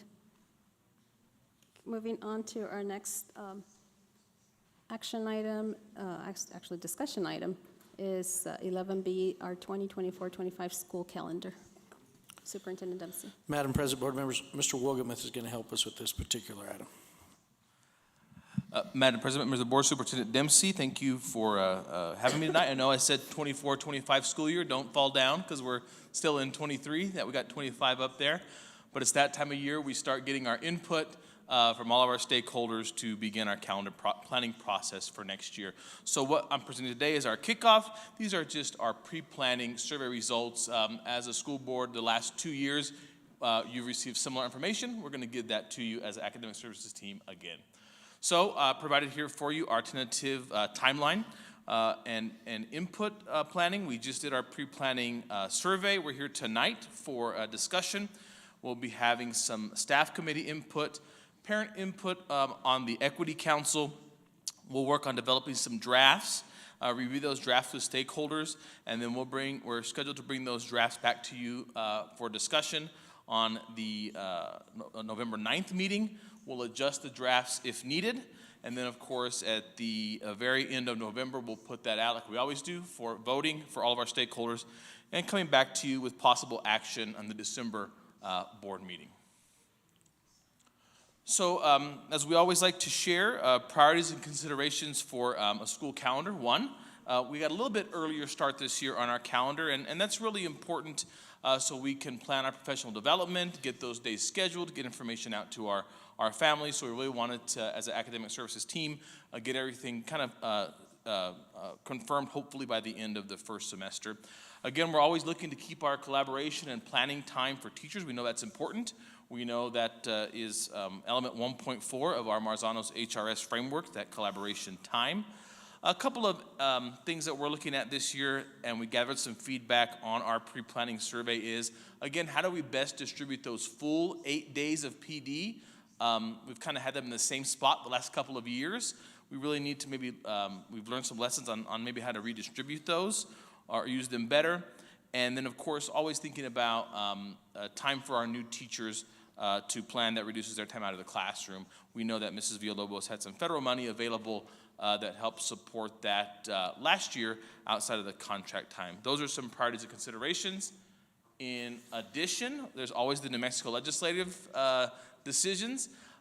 It's only a 30-day session this year in January and February. We know last year there was a lot of changes to the calendar. It was quite a big deal. We pre-planned and we managed to actually be able to work it out pretty good at the end. Right now, there's no indication that there's going to be any major changes to the calendar process or what's required on the calendar because it's a budget portion. So we feel really confident going forward with the same parameters they provided us last year. We always want to make sure we're aligned with NMSU and DACC so for our dual credit students. We want to look at regional trends and calendars. Obviously, any calendar we may consider approving would need to get approval from the finance and HR departments first because there's a lot involved in making sure that is correct. And of course, we're going to review the planning survey now. And of course, we have our agreements with UTEP on our currently reserved graduation dates that they put aside for us kind of at the end of May. So that's a consideration as well.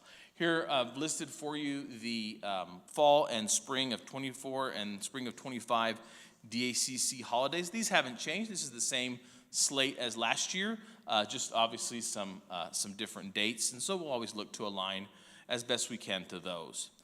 So here's slide one of our survey. On the left-hand side, you can see the total number of participants. The key will indicate the different groups of stakeholders that contributed.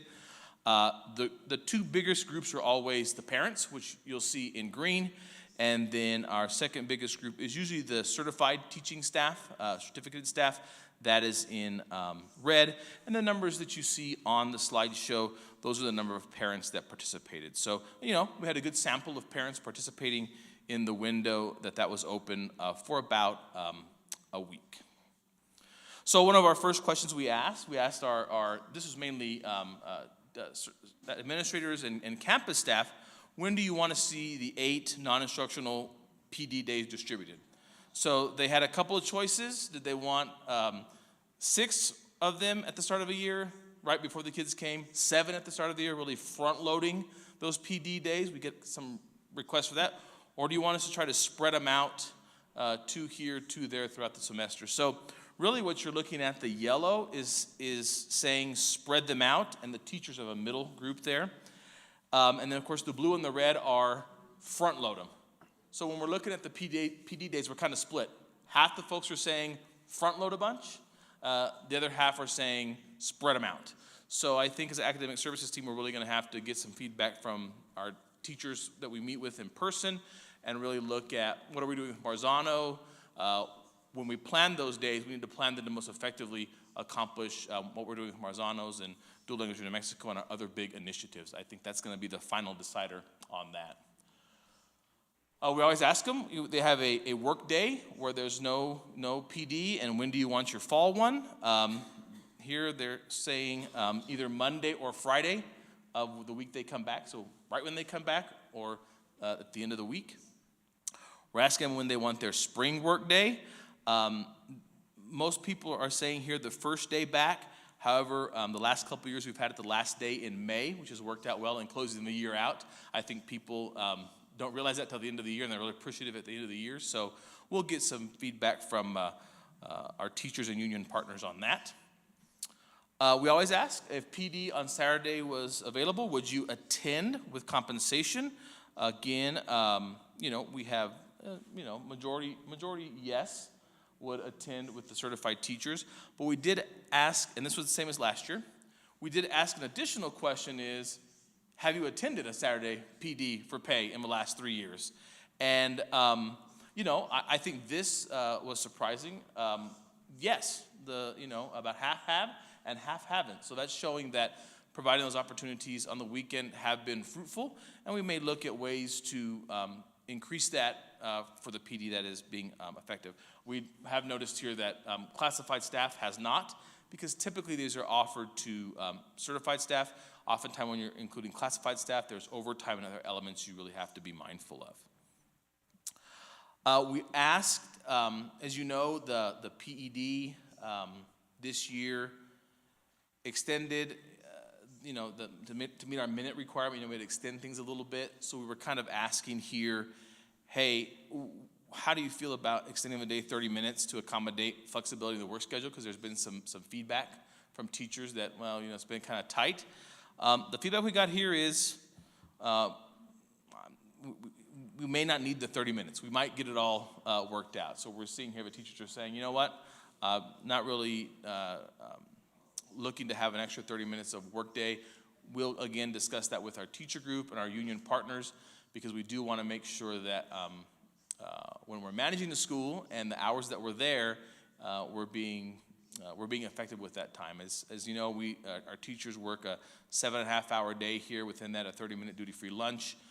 Many districts around us with similar or maybe less compensation levels, their teachers work 8 hours a day with a half-hour duty-free lunch. So we'll continue to look at that and talk to our partners about that. I do know that a lot of our staff do travel in far distances, and so kind of not having to work that extra half hour gives them a little more time on the road for travel, and that's a benefit that we can offer, and so we want to be cognizant of those things. We always ask when you want your conferences. Again, blue there, a Thursday after school in the PM, Friday morning AM on a half day. That's what we've done the last 2 years. Again, seems like that's a trend this year as well. So far in this presentation, most of what we've discovered is the same thing we discovered last year. And so that's an important thing to keep in mind. Fall break, same thing. We asked, do you want it 5 days like it is, or you want a long weekend? And everybody loves good 5 days. We don't ask about Thanksgiving if they want it 5 days or like 3 days, like in the old days, simply because if we were going to make a change to a break to accommodate some things in the spring, the fall break would be the one we would look at first, because we do know in Thanksgiving there is a lot of family travel that goes on. So changing something that Thanksgiving week, you'd have more of an impact on attendance than you would changing the days in a fall break, because families typically don't go on, unless they're planning ahead of time, they're not going on holiday trips in October. But we do always ask about October. But that's the same as always. We changed this up a little bit to get some more feedback. We asked them, what would be your first priority if you had to, first priority for a single day holiday? And this is the same theme as last year. The spring holiday, Good Friday, is top. Okay, so when people say our first priority is spring holiday, we've honored that the last couple of years. We added in here on this selection President's Day as a selection. If you had to pick a single holiday, we hadn't had that in the past. Veterans Day is the second first priority. So when people are thinking of their first priorities, the one day that's important that they want off is either spring holiday or Veterans Day. Different factors there. We did ask differently this year, what's your second priority? Okay, so if you got first one, what would be your second one? And on this one, Veterans Day is still up there as the second priority, but President's Day popped up as a second priority here, okay? And I think that has to do with, and I summarize it at the end, is from teachers, they say, we like our calendar, but we'd like to have a couple of more breaks in the spring to break things up. Can we have the Monday off after Easter? Can we have President's Day off? They're looking for some more breaks in there. And so when you're considering that, and I had a conversation with our AFT president about this, she says, you're right, Nick, there's only so many days in the calendar. So if we want something here in spring semester, something has to give in fall semester. And so when we talk with our union partners and we talk with our teachers in person, we'll have that discussion about there's only so many days here. what's the priority, and maybe we can present some options that show that. So those are the questions we've kind of asked before. Same type of trends. We asked a question last year about a continuous calendar, okay? And the question was the same for both parents and staff. And the question was, would you support a continuous calendar like we gave the Socorro, Isleta, Las Cruces examples for everybody to view. And the question was very likely, somewhat, and not at all. Our union partners made a good suggestion to say, hey, with the teachers who understand what a continuous calendar is, just ask them yes or no, because they're more equipped to sort of, give a definite answer. And so these are just the teacher and administrator responses here. So of the respondents, yes and no for teachers was about split in half.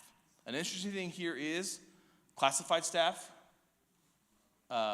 is not that interested in year-round calendars. So we've been trying to spend some time thinking about why that may be different for our classified staff than our certified staff.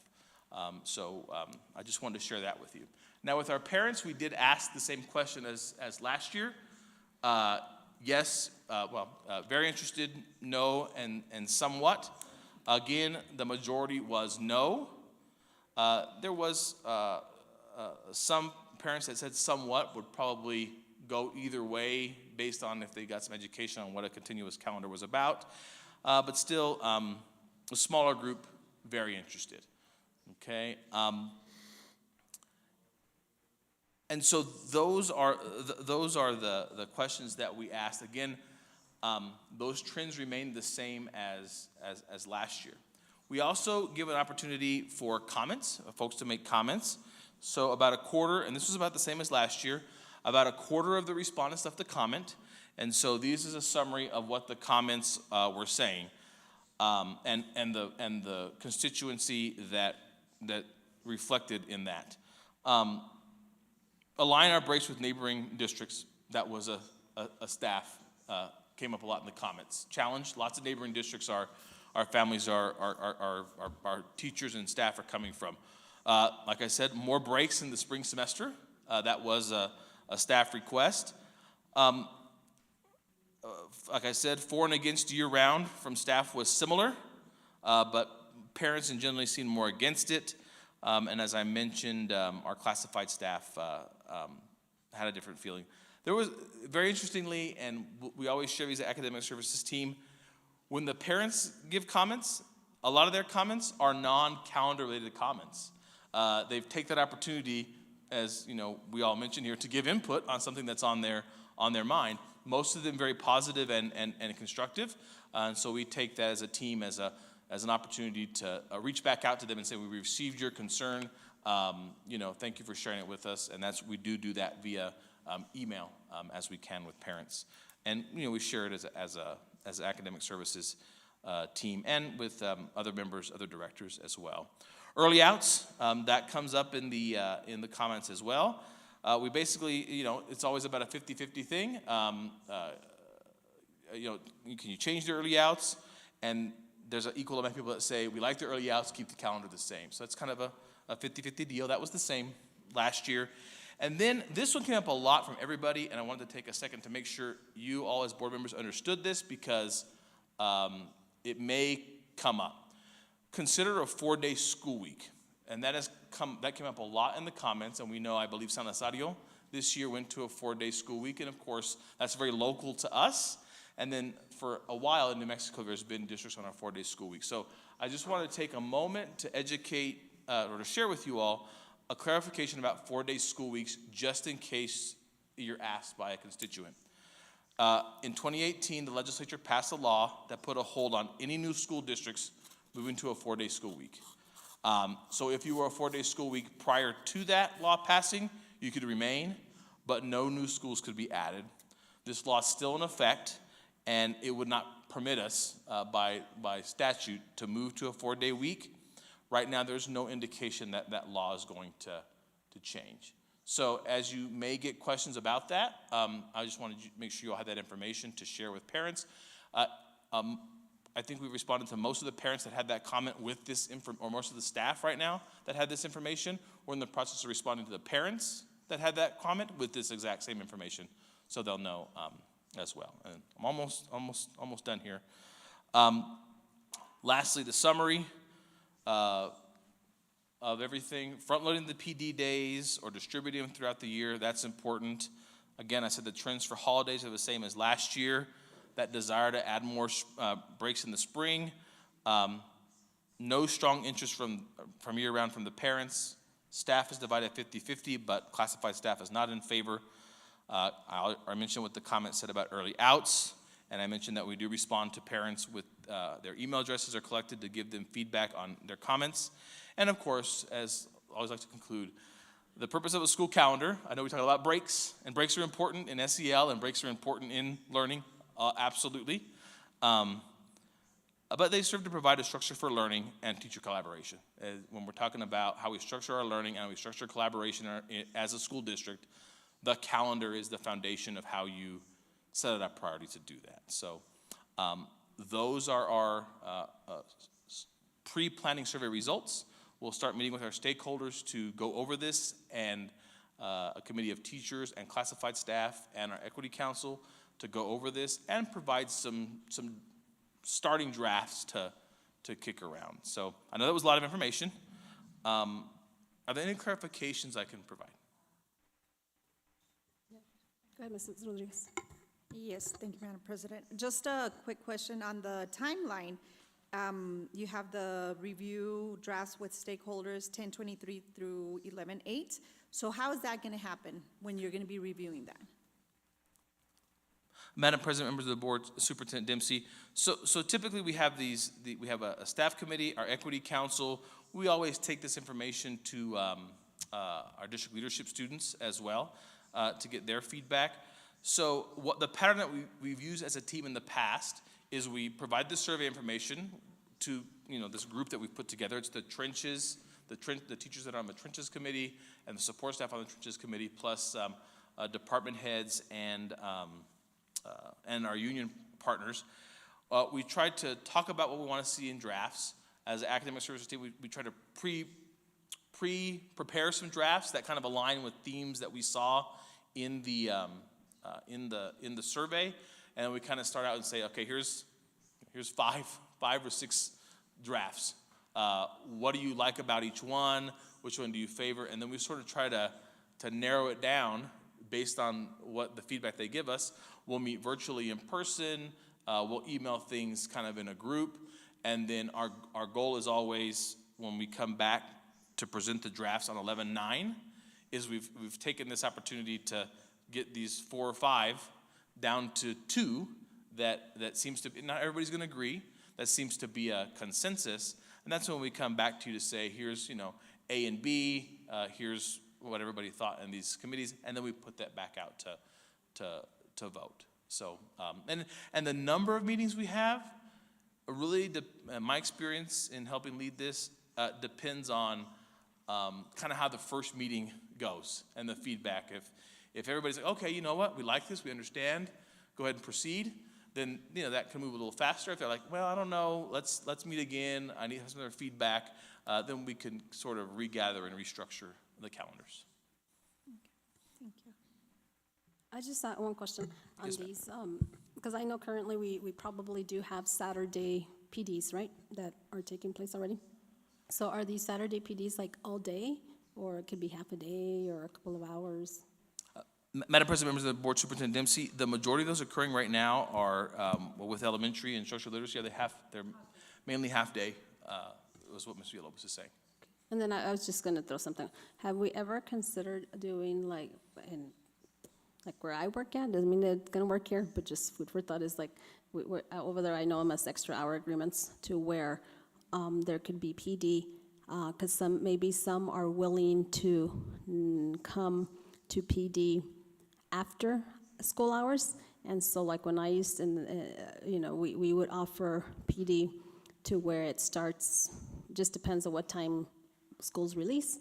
So, we would not go later than 6 o'clock in like 2 hours, And so we would pay them, not their daily rate, of course, like over there, I think it's $25 an hour, something like that. But just food for thought, because maybe we don't need a Saturday with a half a day. Maybe we just need 1-2 hours. Just food for thought, and just I'm wondering how our teachers would take it, but ask them. I mean, it doesn't hurt to ask. Yes, ma'am.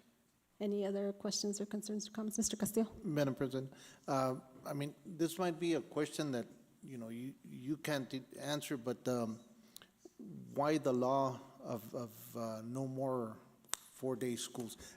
Because I'm pretty sure somebody out there, I mean, I like 4-10s, right? I mean, but, somebody out there might say, who and why did this come up? Madam President, Member of the Board, Superintendent Dempsey, that is not information that I have. I'd be happy to find it for you. I don't know if Mr. Dempsey may, having been a superintendent, he may have some information when that law was coming around. Madam President, board members, what I would suggest, and this was a couple years ago during some heated conversations between the Legislative Finance Council, LFC, and there was a feeling that this would take us in a different direction. And you've seen the push of increasing hours, and that's where that started. I think the energy said we need to increase the amount of time students are in classrooms, not look for an opportunity to decrease. I think there were some pretty strong political agendas in that push, and obviously they had enough authority to move it through. I currently don't necessarily say I see an appetite to change that, but it wouldn't shock me in a couple years if there's not a conversation around that to look at that. Right now, I think what you're seeing is an abundant state budget with resources, and when we're not in those times, there's conversations around ways to save money, and usually a 4-day week becomes part of that conversation. Thank you. Thank you. I don't believe we have any further questions. Thank you, Mr. W., for your presentation. Thank you. Okay, moving on to discussion item 10D, RC, graduation rates. Superintendent Dempsey.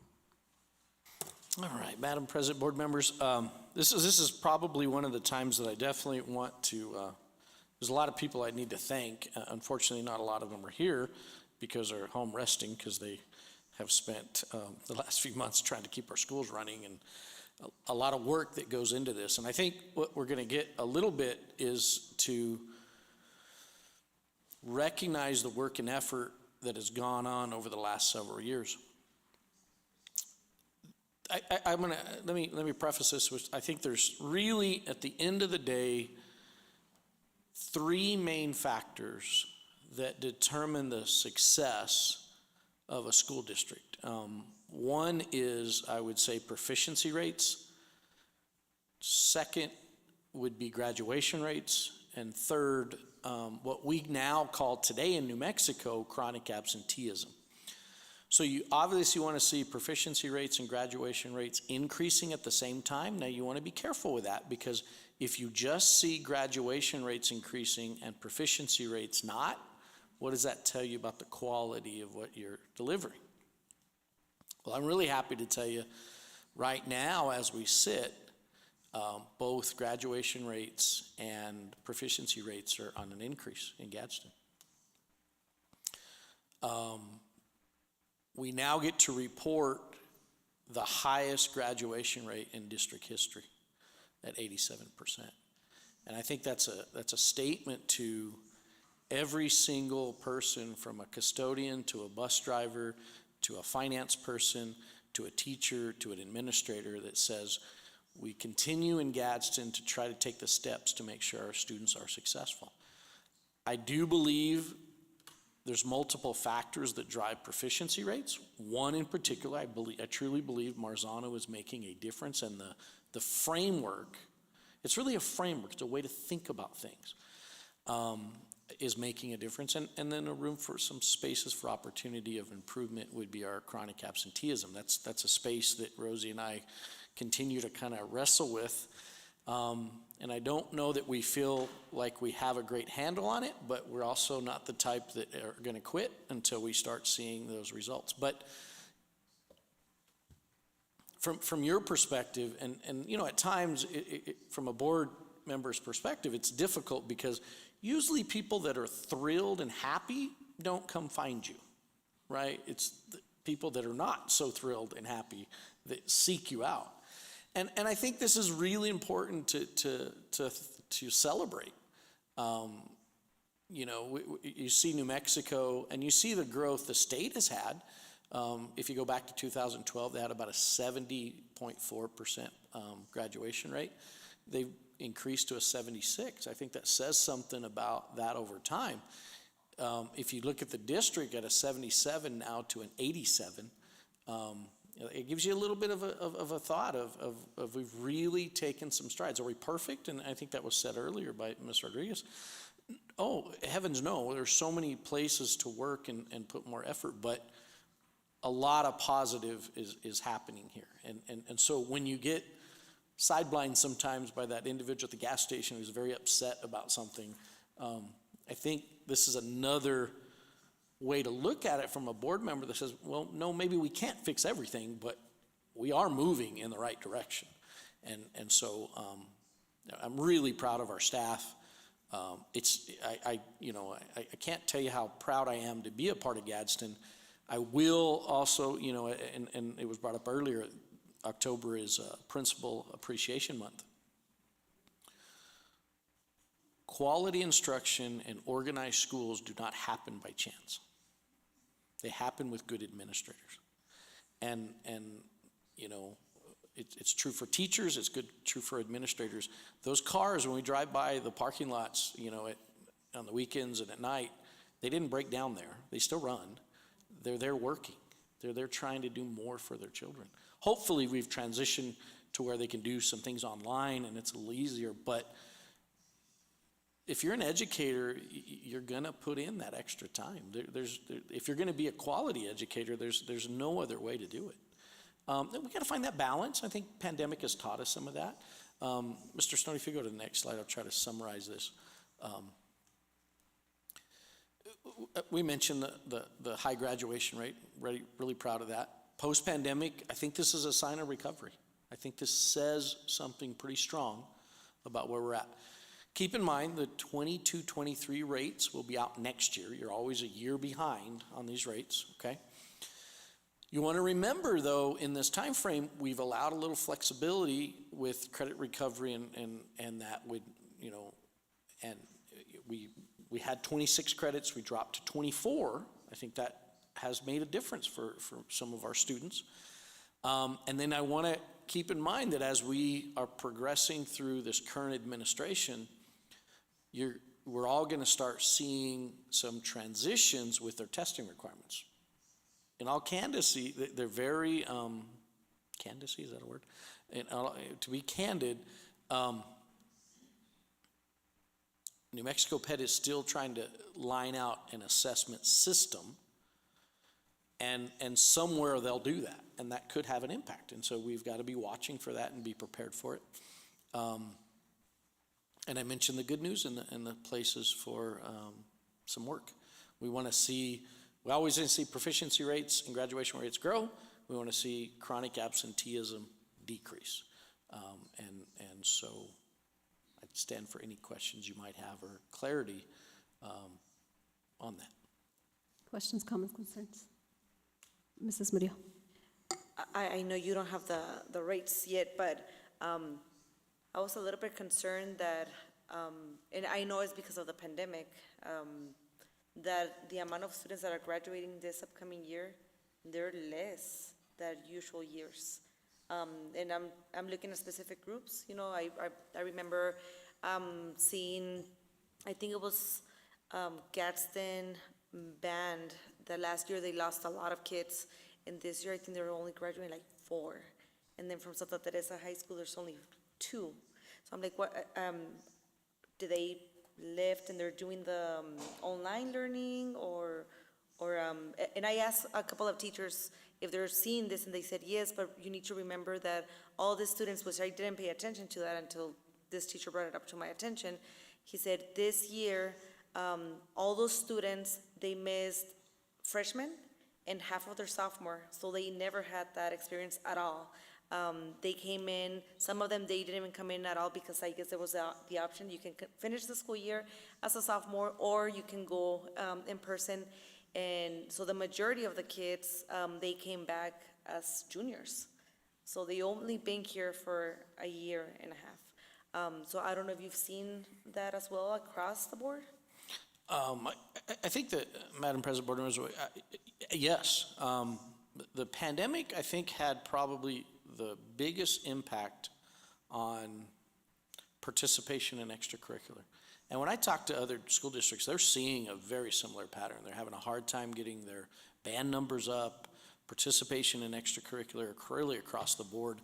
And I think the best way I can describe it is, as humans, we're all creatures of habit, and it got very comfortable to be at home. And everybody seems to just seek that comfort right now. As soon as school's over, they want to go home. And I think we need to continue to offer opportunities for students to take a chance and try something different. Weatherfest, I think, is a great example. And we're actively thinking about how do we weave that into something we do, like Jumpstart in the summer, so that our kids are already preparing in the summer and entice them. You want to participate in Weatherfest, come to Jumpstart. We'll get our teams organized and prepared and spend some time there with that. And then as soon as we come back in August, because it happens pretty quickly and it's a little out of cycle for especially at high school, and so you got to do it somehow as a club. But those are, I think, opportunities that we're going to have to continue to seek out ways to embrace and engage our students. And to the point made, there are some students, we have some students that missed middle school, right? And middle school is a very important time for students to find themselves and figure out how to be friends and how to participate in things and how to be themselves. And those things, that's that social emotional side. So I will say that that's a place that we pay attention to and work really hard to understand that if we don't address the social emotional, we can't get the academic. And I think at times I'll say I'm guilty of thinking of it, it's a balance. You need to take care of this and you'll get this. You can't get the academics without taking care of the social emotional. That's what I think I've learned through this process. And so investments in those, and I think we've made the right investments. I do think there'll be more. And I appreciate the board continues to remind us that we need to survey our students and listen to our students so that their needs are being met. One example, and it's kind of a previous topic we had, but I think it connects, is that student leadership pointed out to us several years ago that any student enrolled at Alta Vista was not getting a spring break because our calendars weren't aligned. And so we recognized that. We worked very hard to make sure, hey, we can't have that. That's not fair to those kiddos, and that's not going to encourage them to participate in Alta Vista or even dual credit. So we've worked really hard to keep that aligned, and sometimes there's a little pushback on that, right, because of other factors. And I'm not saying right or wrong, but I think that's an example of being sure that we listen to our students and give them opportunities to share with us so that we're adjusting the system to their needs. So I did have a comment/last question. So I just wanted to articulate to the public that's watching here and in person, what does it mean? What are we looking at when we're talking about proficiency rates?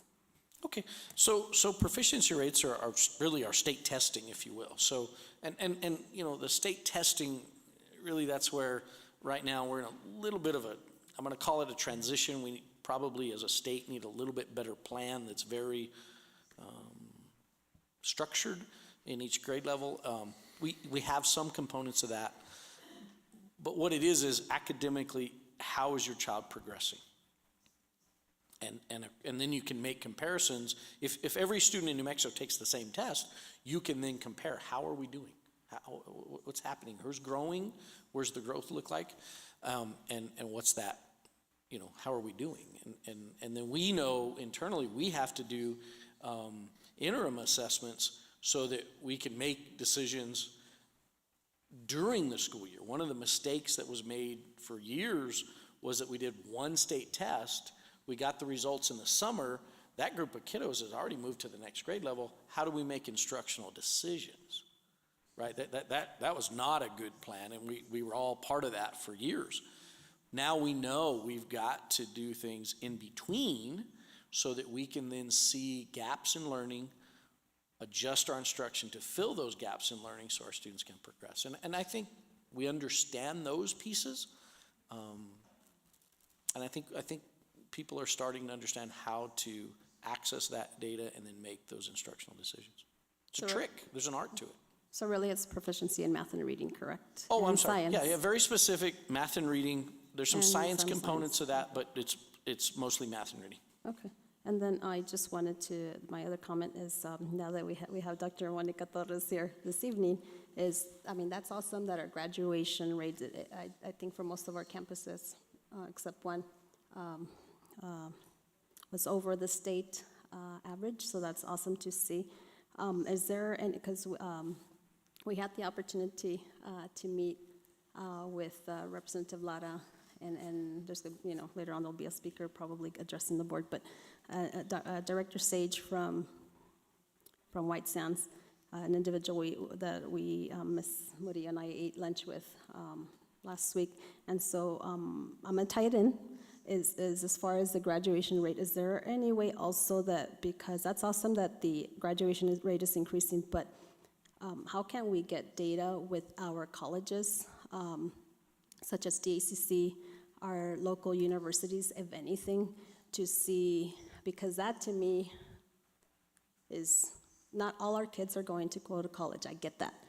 Some are going to enter military, the workforce, and then we've got university. So those that are going to the university, if in fact they enroll and they do graduate with that higher ed, that's another sign to us, of our proficiency.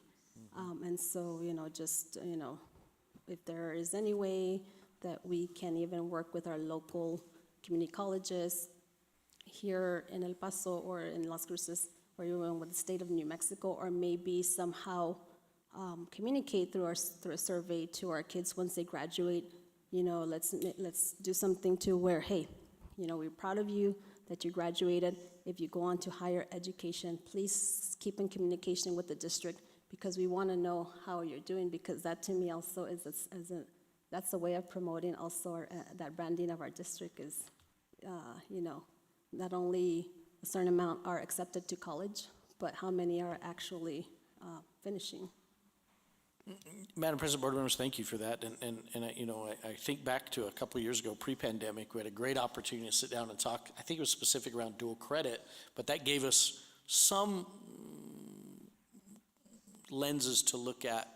I think, if I recall correctly, those were more around, as our students entered a post-secondary institution, where were they at academically? Were they taking remedial courses in general, or were they taking higher level? And there was a concern brought up at that point. That is definitely a partnership that we have.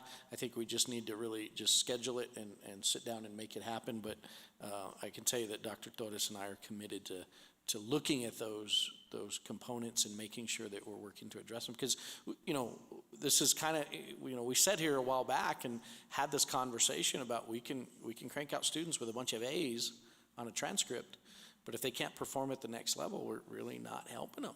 And went through some hard times that said, well, we're going to change your grading scale. And that wasn't easy. We all got a little feedback on that. I think we've started to climb over that hump, and I think we can really start seeing over time the number of our students who are truly college ready and career. And we may have to look at other mechanisms for that career, but so many of our students do attend DACC and NMSU.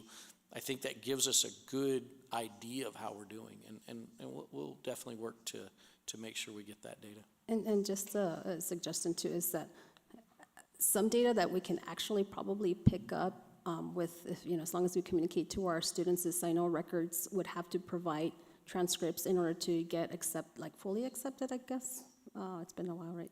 So it's to get admitted, I guess, to the college. So, is there any way that we can collect data within our own district, because records is obviously or the high school or however it works, they have to send the transcript, even to have data, okay, how many are actually being admitted to college, and then, yes, working with our local colleges to see how many are completing their higher education.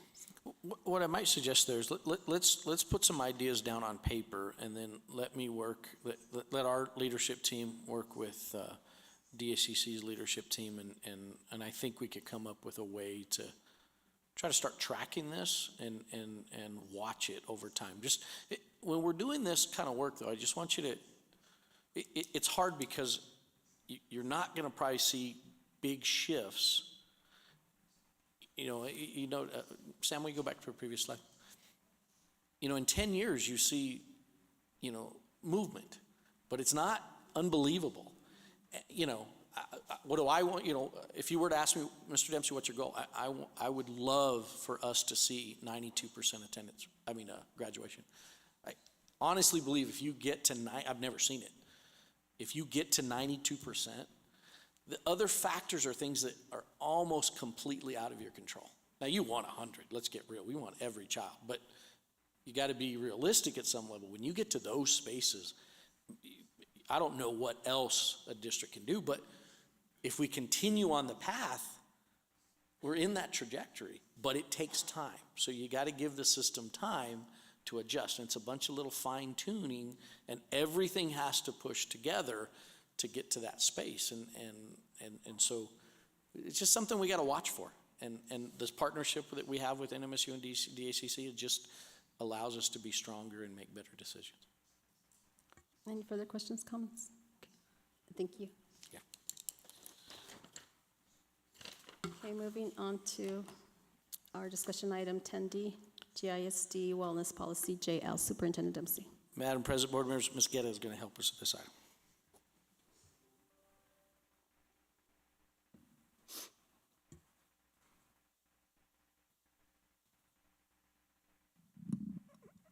Good evening, Madam President, Board Member, Superintendent Dempsey. I'm just here to present a small little piece of changes we made to our district health and wellness policy. So as you know, we participate in a New Mexico Grown grant that is put out by PED. Part of the requirements for that grant is that in our health and wellness policy, we do have some language in there just saying that the district is going to support locally grown products. So that is the language up here that we put into our policy, and the link below it is the actual policy that you can find on our webpage. And we just wanted to present it to you. You guys are aware that we are participating in that grant as well as, working with the local farmers in our areas. Questions, comments? I do have a question. Does locally mean here in New Mexico? New Mexico. Okay. Mm-hmm. Okay. Yes. Like currently, we're working with Red Dog Farms, who's out of Berlin. We have Anthony Youth Farm in the area, and La Semilla Food Center that we also work with. So we are trying very much to like really, really local. Mm-hmm. Okay. Yes. Awesome. Okay. Thank you for your presentation. You're welcome. Okay, moving on to discussion item 10E, 6-year CES study, Superintendent Dempsey. Madam President, board members, this is something that we've talked about a little bit before. We have agreed to participate in a 6-year study that's being funded by CES, as Cooperative Educational Services. Just want to make sure you're aware we have now set the date for the site visit, and there'll be a team coming in October 30th to November 3rd. Part of their assessment will include staff input and a parent survey. I'll get you a copy of that parent survey. I'll email it to each of you. Just wanted you to be aware of that so that if parents give you any feedback, you have a little bit of a heads up on that, and I'll make sure you have it prior to their visit. Okay? Question, Mr. Dempsey, is this study, because I've heard about this, is it all districts in New Mexico, or it's selected, and how are they selected? Madam President, board members, only a select few, and we were asked to definitely be a part of that, and I think it's a great opportunity. The part I like the most about it is it really gives us an opportunity to, as an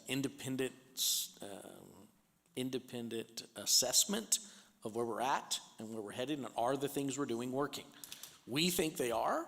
This gives us a little bit more granular work and digs down a little further to say, here's where your strengths are, here's where your opportunities of improvement. So I think, you know, the goal of getting to those high 90% of graduation rate, I think becomes real. Thank you. Moving on to our next discussion item, which is 10F, monthly budget report for the month ending August 31st, 2023. Superintendent Dempsey. Ms. Villarreal is going to present this item for us.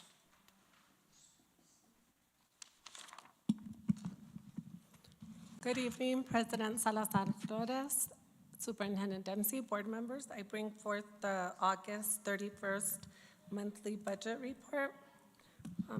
For our operational fund revenues as of August 31st, 2023, were $27 million, which represents 16.78% of our budgeted revenues. Our operational fund expenditures as of August 31st, 2023, were $17.1 million, which represents 7.90% of our budgeted expenditures. The August 31st, 2023 operational fund cash balance before the loans was $76.2 million. The cash balance after the temporary loans of $5.3 million to the grant funds was $70 million. Our total revenues for all funds as of August 31st, 2023 was $58.6 million. Our total expenditures for all funds as of August 31st, 2023 was $39.8 million. Our direct instruction expenditures plus encumbrances for the operational fund as of August 31st were $89.2 million, or 64.48% of our total fund expenditures. As of August 31st, we had approximately $6.6 million of outstanding reimbursements from the PED, and I stand for any questions. Any questions, comments, or concerns? Okay. Thank you for your presentation. Thank you so much. And moving on to item 12, which is our upcoming board meetings and events. Just a reminder to us as board members and the public that our next regular school board meeting will be taking place Thursday, October 26th. And just a reminder to us that our deadline to submit to myself or Superintendent Dempsey items that you would like to be added to the agenda would be October 16th.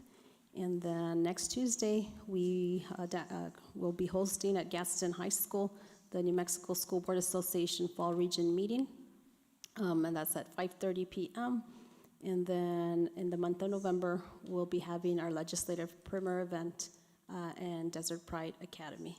And then the one item that I added earlier was Mr. Castillo and I will be attending the DACC Advisory Board meeting next Thursday, October 19 at 6 p.m. Okay.